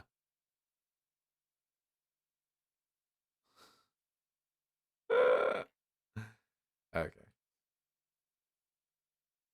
TikTok is wild, dude. I'm telling you, we laugh at the TikTokers now, but I tell you for a fact, okay? In like 5 years, YouTube is going to be dominated by these like Ben Shapiro wannabe, like 8,000 word per minute, fucking 85 IQ conservative Zoomers, okay? They're going to be wildin', all right? They will be wildin'. They will. Hold on. We can only hope, McTasty TV. Thanks to the tier 1 sub and the Red Scare with the tier 2 sub. Thank you very much. I'm glad that you're enjoying the pain of questioning your views. Would I play Hard Space Shipbreakers? Don't know what that is, my explanation, but maybe if it looked good. Ferdovs, the $5. Sam, BLM is a destructive fringe group and we should nuke all Muslims. Just a thought experiment. Haha, Harris. Yeah, I still remember him from that one. Caius with the $3. I know I'm super late, but what if Dr. Disrespect committed some kind of egregious fraud? I imagine that could get him so heavily blacklisted from streaming sites. Yeah, it's still just weird. I don't know, dude. Bluesy with the $10. Thank you. Sam Harris has a hard-on for imperialism, and he wants nothing more than for the U.S. to bulldoze the Middle Eastern barbarians. Oh yeah, for sure. Nah, go for it, Hyena. Cook that one day over the expiration date chicken. Fuck it. It'll be fine. Very true. Pessimist with the $5. Interesting how white people make up to 70% of all rape and sexual assault, Pepe. Interesting. But Chungus with the $5. It is expensive to eat healthy. Very, very true, comrade. Stay safe. When do we address the skull shapes propagated by the homosexual agenda? Forge, the only skull shape homosexuals need is one with a hole in the front, okay? Seductive Seaweed with the tier 1 sub. You and Innuendo Studios have been great for learning how these people get away with these arguments. Thanks for doing the work you do. My pleasure, comrade, okay? My pleasure. I do it for fun. Darwinian Realism with the $5. Does militarized police raise crime rates because excessive punishments don't necessarily deter crime? Same for the failure of the death penalty. Yeah, it doesn't deter crime. Nobody's going to think like, oh god, if I do this, I'll get arrested, but this time the person arresting me will have like body armor, you know? What it does do, though, is it increases the tension and paranoia between the citizens and the state, which makes it less likely that they're going to be able to rely on civic services to improve their station in life. It's just not a good meme. Axis Audio with a very kind $10. Why am I not surprised that Sam Harris is parroting the same misleading talking points about black crime statistics that are found in 4chan's idpoll? Yeah, I'm not entirely sure, comrade. It could be, like, you know, that all their views are one and the same and it's just not that impressive. True. Yowitopia with the tier 2 sub. Blue Lives Murder. Very fucking true. Do you think the Marxist analysis and that capital reproduce idpoll struggle is still bad class reductionism? No, capital does reproduce idpoll struggle. But better to have capital on your side than on nobody's side. That's important to recognize too. Does Sam still think sociology is barely science? Darwinian realism, everybody who wants to engage in their own ad hoc fucking baby's first sociology analysis doesn't think sociology is a real science.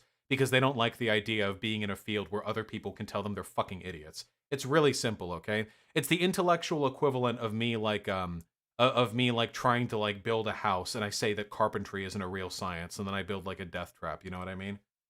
I'm just trying to shelter my own ego from criticism by preemptively dismissing the legitimacy of that criticism. Thank you, Joel Fligovic, for the tier 2 sub. We love you too. And Axe's Audio with the $10. If it thinks like a Nazi, plagiarizes from a Nazi, and talks like a Nazi, is it safe to call Sam Harris a Nazi?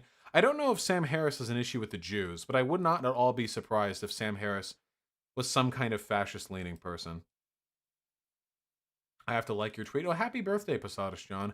Unfortunately, the tweet that you just linked me says that page does not exist, which means, of course, that I am blocked from that person. So, nice meme. The Ufio answer with the $5. Crowder is the conservative and annoying version of Ray Comfort. Changed my mind. I don't know who Ray Comfort is, so I'll agree with you and not change your mind. You talk about the mayor of St. Louis came late. I don't know anything about the mayor of St. Louis, Vontix. And Milk and Sugar with the $5. My friend has been slipping down the right-wing pipeline. I'm pretty sure she's been browsing Poll. How do I help her get out of it? There's only one thing you can do to help them, okay? You directly challenge them, say, hey, I don't like the direction you're going. I think these are bad ideas. I disagree with them. And if you want to talk about them with me, I'm down to. And then you debate the fuck out of them, okay? That's what you need to do. It's that simple. That's all you can really do. Make them come to you. I need to do a video on, like, what to do if one of your friends goes Nazi or whatever. The mayor of St. Louis docks BLM protesters? That sounds about right. Ray Comfort is that creationist famous for saying banana was created by a perfect god. Oh yeah, that guy kind of is like Steven Crowder.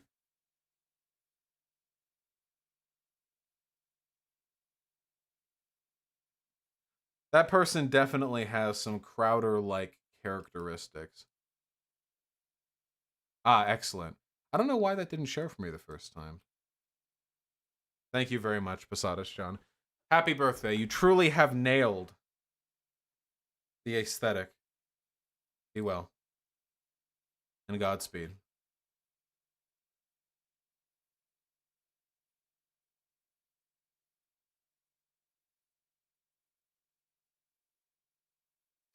I would say it's fair to call Sam racist based on that segment.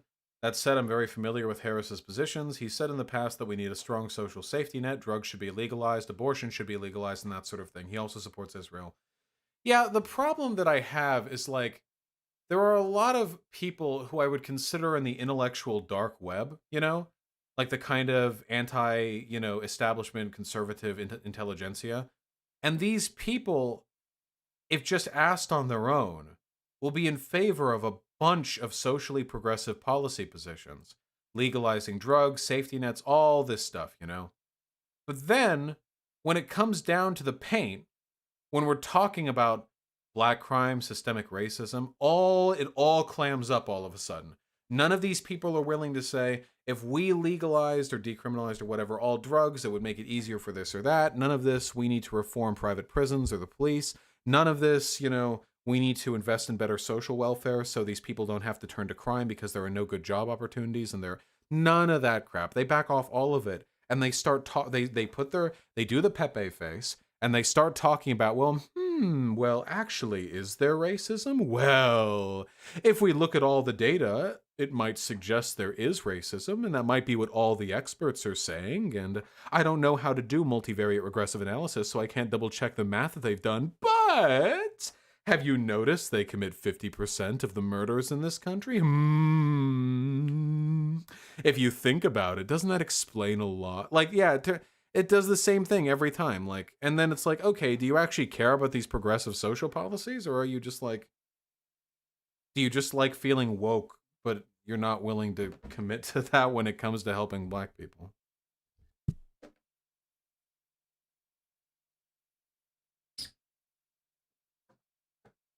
What do I think about Hakeem? I don't know. They're probably just like a thank you, right? Can we see your microwave? I mean, it looks like a regular old microwave. I've seen people for years saying you can't be racist to white people, only prejudice, and or black people can't be racist. I say that's bullshit. The differentiation between racism and prejudice makes less sense to the average person than the differentiation between racism and systemic racism. That's the main thing. Listen, anyone can be racist, but there is no systemic racism against white people. But you can be racist against a white person. People have been racist against me. When I did my little black nationalism arc, there were black folk on Twitter calling me like a cracker and saying that because I'm white, my opinions aren't shit and I'm like a retard and stuff. Their words, not mine. I mean, that is racism, you know? Now, does it contribute to a long-standing social bias against me that harms my chances of employment? No, it doesn't. But it is racism, you know? It's a difference in severity, but it comes fundamentally from a place of unjustified hate, and I don't think that's okay.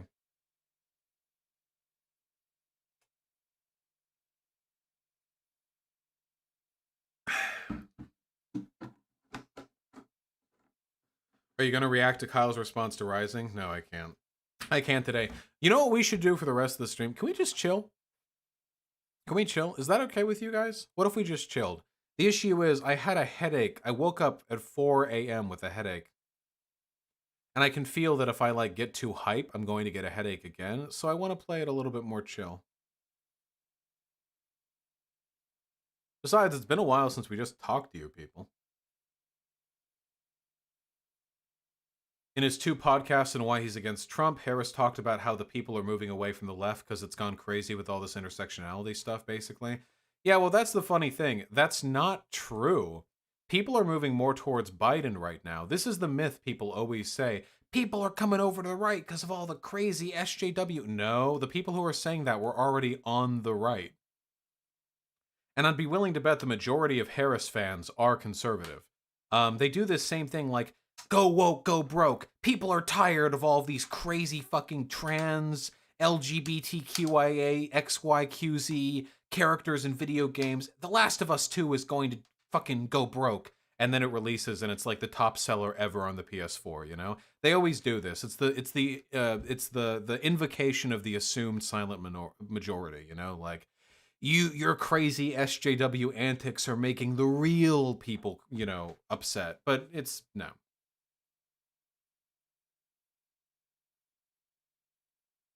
Make a tier 5 sub, but it gives nothing but a ban from chat in the Discord. I should make a tier 5 sub, and what it is it costs $100 a month, it's purple, and you can ban 1 white name per month for a day. You get to nuke a person for 1 day, essentially.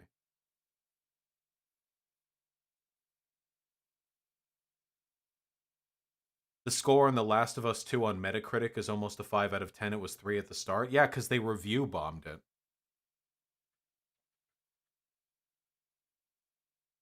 They always do that, too. Like, see, nobody likes the game because of our coordinated fucking 4chan effort to give it billions of unfavorable ratings.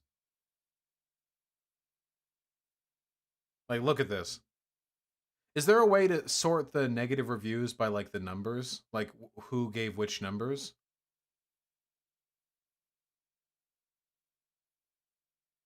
Like, specifically which numbers? Because I bet you the vast majority of the negative reviews are 1s, you know? Yeah, it got thousands of bad ratings within an hour of its release. You think these people all fucking played the game?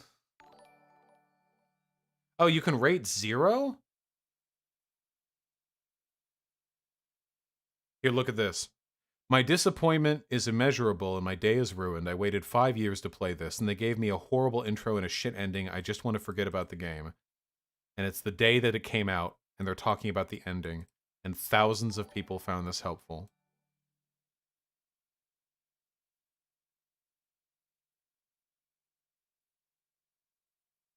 This is the most helpful review according to the algorithm, and it says virtually nothing.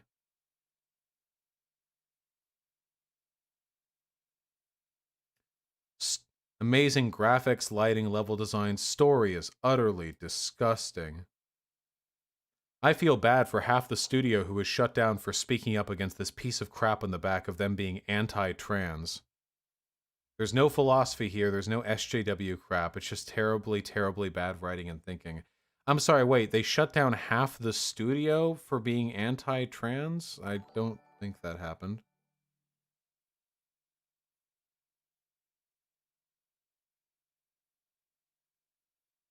And honestly, all these game critics who gave this game a 10 out of 10 are shooting themselves in the foot. Damn, they're gonna come for you.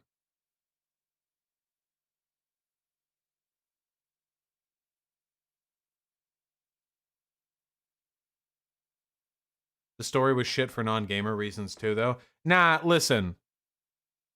There were problems. From what I've heard, there are problems with The Last of Us 2's story. None of it which justifies this backlash. Don't look at tens of thousands of transphobes screeching about SJWs ruining gaming and go, well, actually, they were right about a few things. Don't. Like, if you have criticisms of the story, the proper time to invoke those criticisms are not in a sort of suggested defense of what is obviously a review bomb. Like, look at that. Like, look at these reviews. Like, you really think these people played the full game through on June 19th?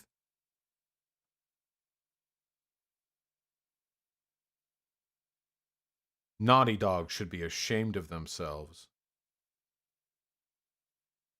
Are you aware of what's happening in India right now? I don't know. Bad things? No, what? What this time? A spit in the face of the original. SJW stuff is besides the point.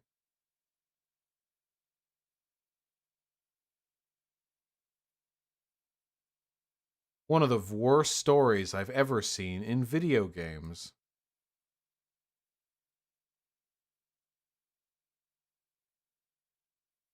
Jump is useless. It's funny they were putting so much effort to be politically correct and didn't care if the whole thing makes sense or not. What was even politically correct about it? Is it literally just there's a muscular woman and there's another woman and that's it? There's a flag? That's it? They put so much effort into making there be women in it that they forgot to make the rest of the game. And a trans character? The muscular woman isn't trans. The muscular woman is not trans. That's not true. She's just a muscular woman. Ellie is a lesbian too. Oh, that must have been where all the gameplay, that must have been where all the fucking development investment went towards making Ellie lesbian.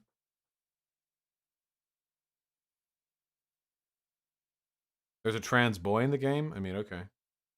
Sam Harris defends the author of The Bell Curve because PC culture silences free speech. Yeah, no shit. That's always the defense they play to. Whenever they have hacked garbage they need to cough up into the public discourse, when people criticize it, they'll assume that the criticisms are a criticism of free speech. That's it. So, like, a person will be like, 1350, black skull shape, warrior gene. And then people will be like, hey, that's unscientific and untrue and dumb. And then Sam Harris gets to come in and say,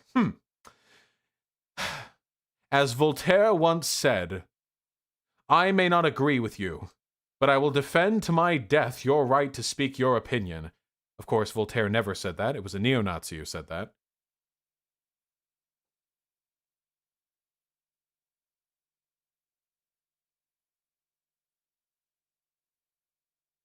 Yeah, who?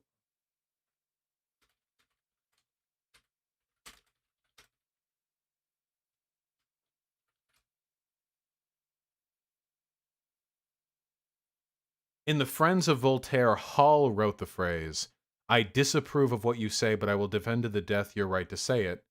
This quotation, which is often misattributed to Voltaire himself, is often decided to describe the principle of free speech.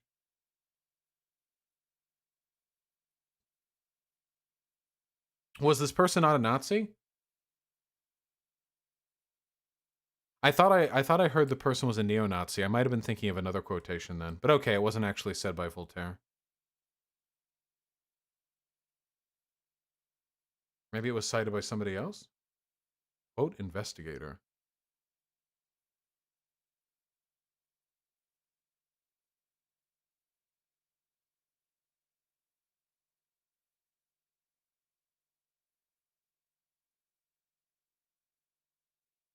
The quote itself doesn't sound like something a Nazi would say. Au contraire, because the insincere invocation of free speech is actually a Nazi's favorite pastime. I don't know.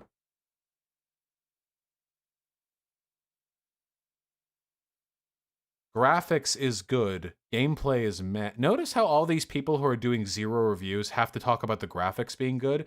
Because they're like small brain, like they have to, like to them, they're like, well, I have to, the render looks good. The lighting, but also it's bad.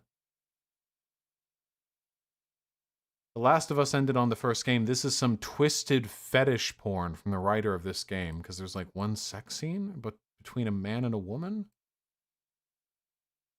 The plot is bad. Only the graphics is good. This game is insult to previous game. It have better technology, though. Good gameplay, bad story. Focuses on SJW stuff more than actual players. This game is very old gameplay mechanics. Ugly and... Oh, this person thinks the animations are ugly. Ugly fight combat. Boring stealth section crafting is the same of first game.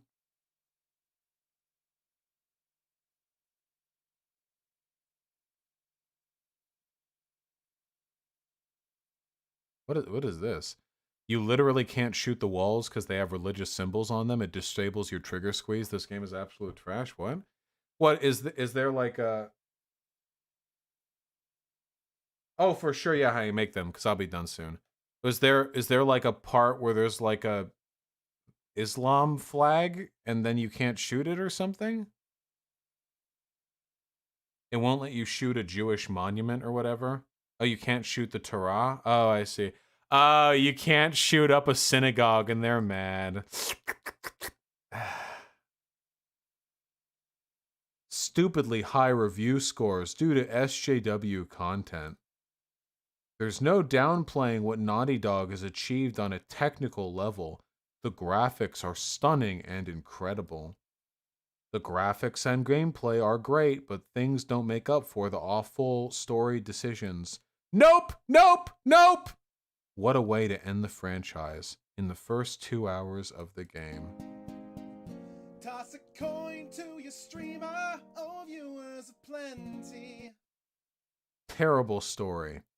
Terrible world building. Characters don't have depth. Wait, the quote was from this guy? Is this a different person? Oh, is this the person I was thinking of? Kevin Alfred Strom, American white nationalist, neo-Nazi, Holocaust denier, white separatist, and associate editor of the National Vanguard. Shot, here's the chaser. In 2008, Strom pleaded guilty to the possession of child pornography and was sentenced to 23 months in prison, of which he served for 4 months. 4 months in prison for a neo-Nazi in possession of child pornography? Jesus, must have been some fucking pedophile Nazis in the fucking panel.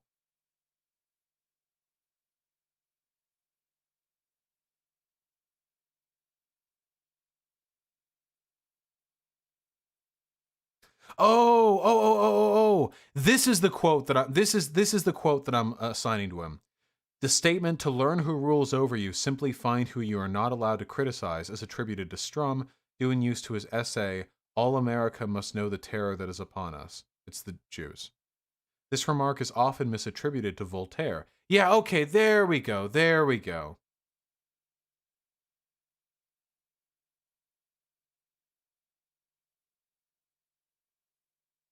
So that's the Voltaire quote that I was from a neo-Nazi. Thank you for clearing that up. Stale, boring gameplay loop, shallow upgrade system, terrible story, going to get a refund fast.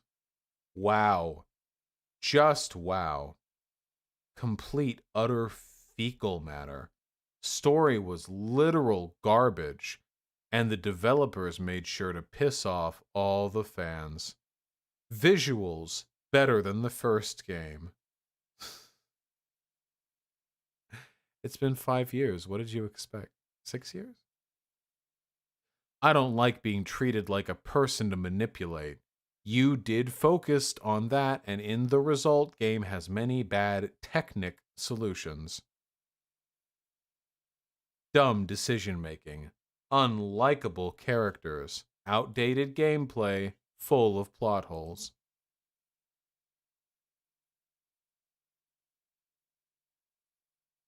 Incredible visuals and music can't make up for a complete lack of skill in writing. I love this. The video game equivalent of The Last Jedi. They're really speaking their own language there. The good, graphics. The bad, storytelling. This game is terrible. It's a disgrace for Naughty Dog. I am very disappointed. Thoroughly disappointed with the story. Gameplay and graphics are the best the PS4 has ever seen. good graphics, but story and gameplay outdated. Okay, so the real contention seems to be on whether or not the gameplay is good. Everyone's saying the graphics are good. Everyone's saying the story is bad, but they seems 50-50 split on whether or not the gameplay is bad.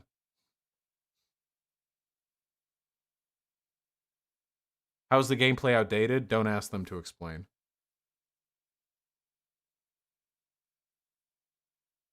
Last of Us 2 destroys everything that made the first game great. This game is more of a political statement than a game. It's like a bad movie at this point. Forced, out-of-place characters to push a political agenda. The people reviewing are not homophobic or anti-transgender. The game isn't bad because the characters are gay and transgender. The game is terrible because they are so horribly written and 100% forced into the once great game series.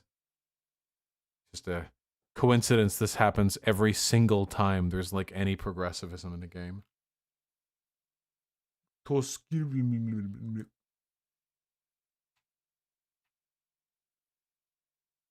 SJW game. I don't know. Gamers are trash.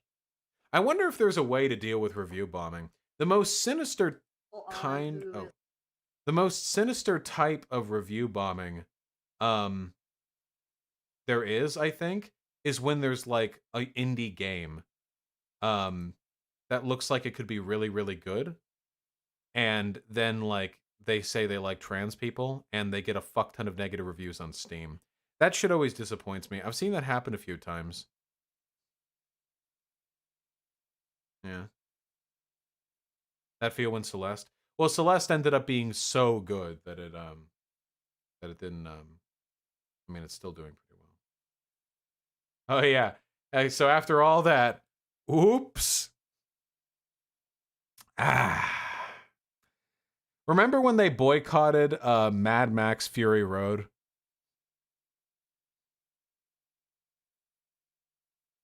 We're delighted to report that The Last of Us Part 2 is now the fastest-selling first-party PS4 exclusive ever, with more than 4 million copies sold through as of June 21st. So this only took 2 days, because it released June 19th, and now it's June 21st. 4 million. This milestone would not have been reached without the support from our amazing fans, so on behalf of everyone at SIE, thank you.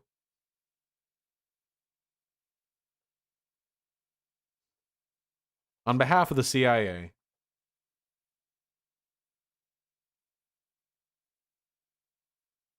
Dunk said it's good because of gameplay, and look what happens. All good things come in twos. Oh yeah, dude. Garfield. Donkey, who is not exactly a stranger to controversial game reviews, said he enjoyed The Last of Us 2, and people are actually like, this is a massive dislike ratio for Donkey right here. Very, very funny. It's almost as though they actually just hate the game and want everyone else to hate it for political reasons and don't actually care about, like, don't actually care about whether or not it's good.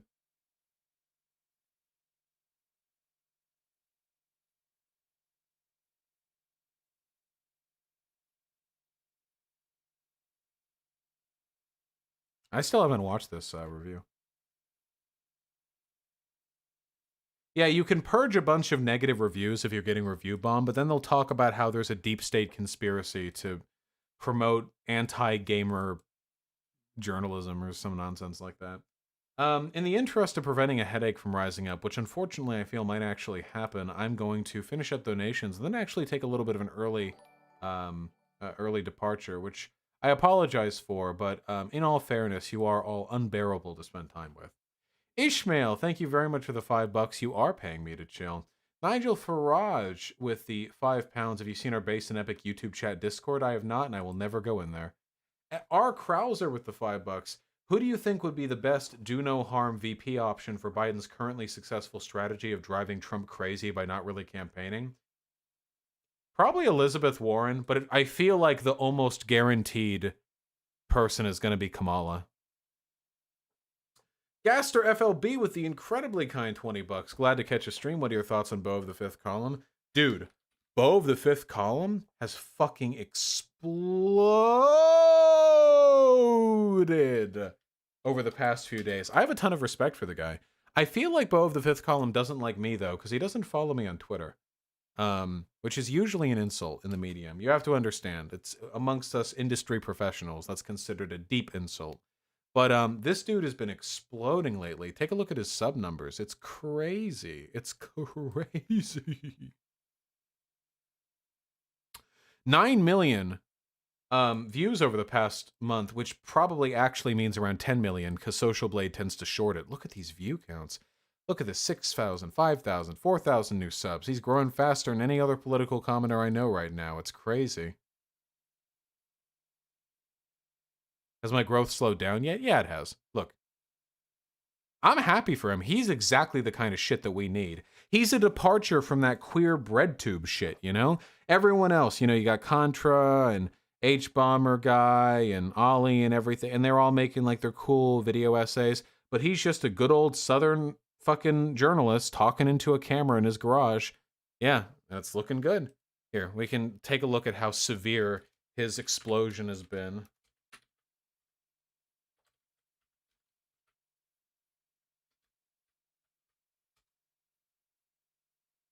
Look at that jump right there. We both got to jump it around the same time, but his was much stronger. Look at that, dude. Holy fuck. That is such an impressive spike right there. What you're looking at right now is approximately 100,000 subscribers over the course of a month. That is so fucking crazy. I wish him all the luck in the world. Beau of the Fifth Column does really good content, and I think he really is what the left needs. What caused the jump? I don't know. My jump was caused by TikTok. I'm not entirely sure what his was caused by. Probably not TikTok.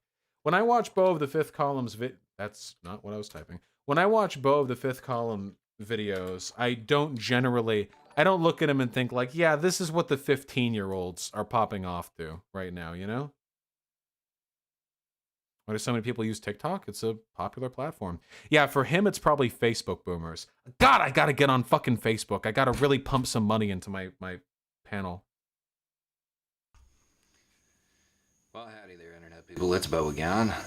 So, tonight, we're going to talk about the President of the United States, the Commander-in-Chief. A wild allegation, believability, and treason. At the end of the day, believability is all that matters, to be honest. This is exactly what we need, okay? This is what we need right now. We need a dude in a hat. They need the hat, okay? And a beard, just talking about what's wrong with the country with a bunch of crickets outside. That's what we need right now, okay? And this is one of the things that I've always been insistent on. And I'm going to end on this after I'm done with the last notice. I'm going to end on this. Why can't I do that then? Because that's not me. I do my own thing. Here's the thing. Wear the hat. Get a hat or I'm unsubbing. Okay. You asked for it.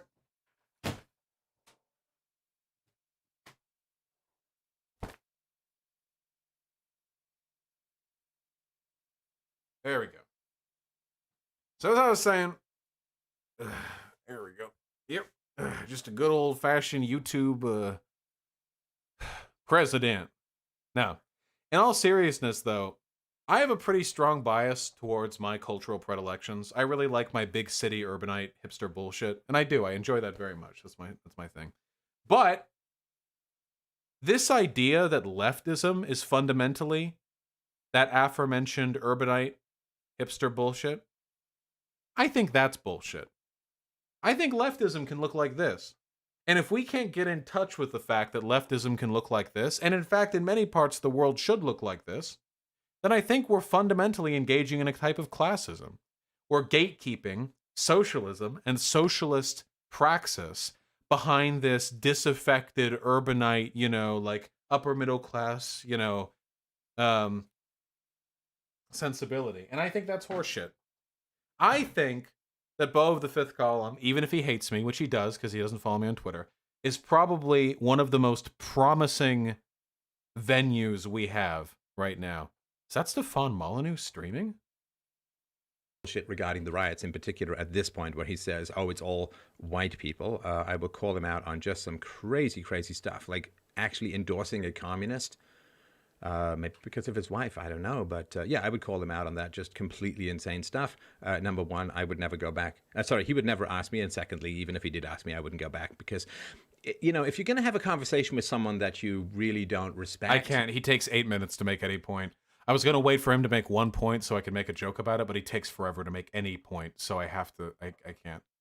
Brandy Buck with the $5. Very true, comrade. Thank you very much. And Darwinian Realism with the $2. Why is evolutionary psychology full of neo-Nazis? I think you probably know why.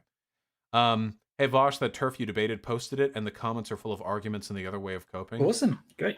Oh yeah, I saw this. The person who I debated, the turf who I debated, is like cultivating the circle jerk in the comments.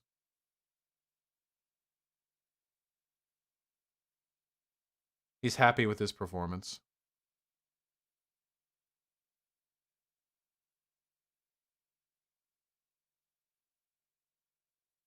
If I could describe the debate in one word, it would be unsavory. I go into debates expecting people to argue honestly, so obviously I was very disappointed. Dude, you couldn't give me a single example of how regular intersectional gender theory didn't have a higher degree of explanatory...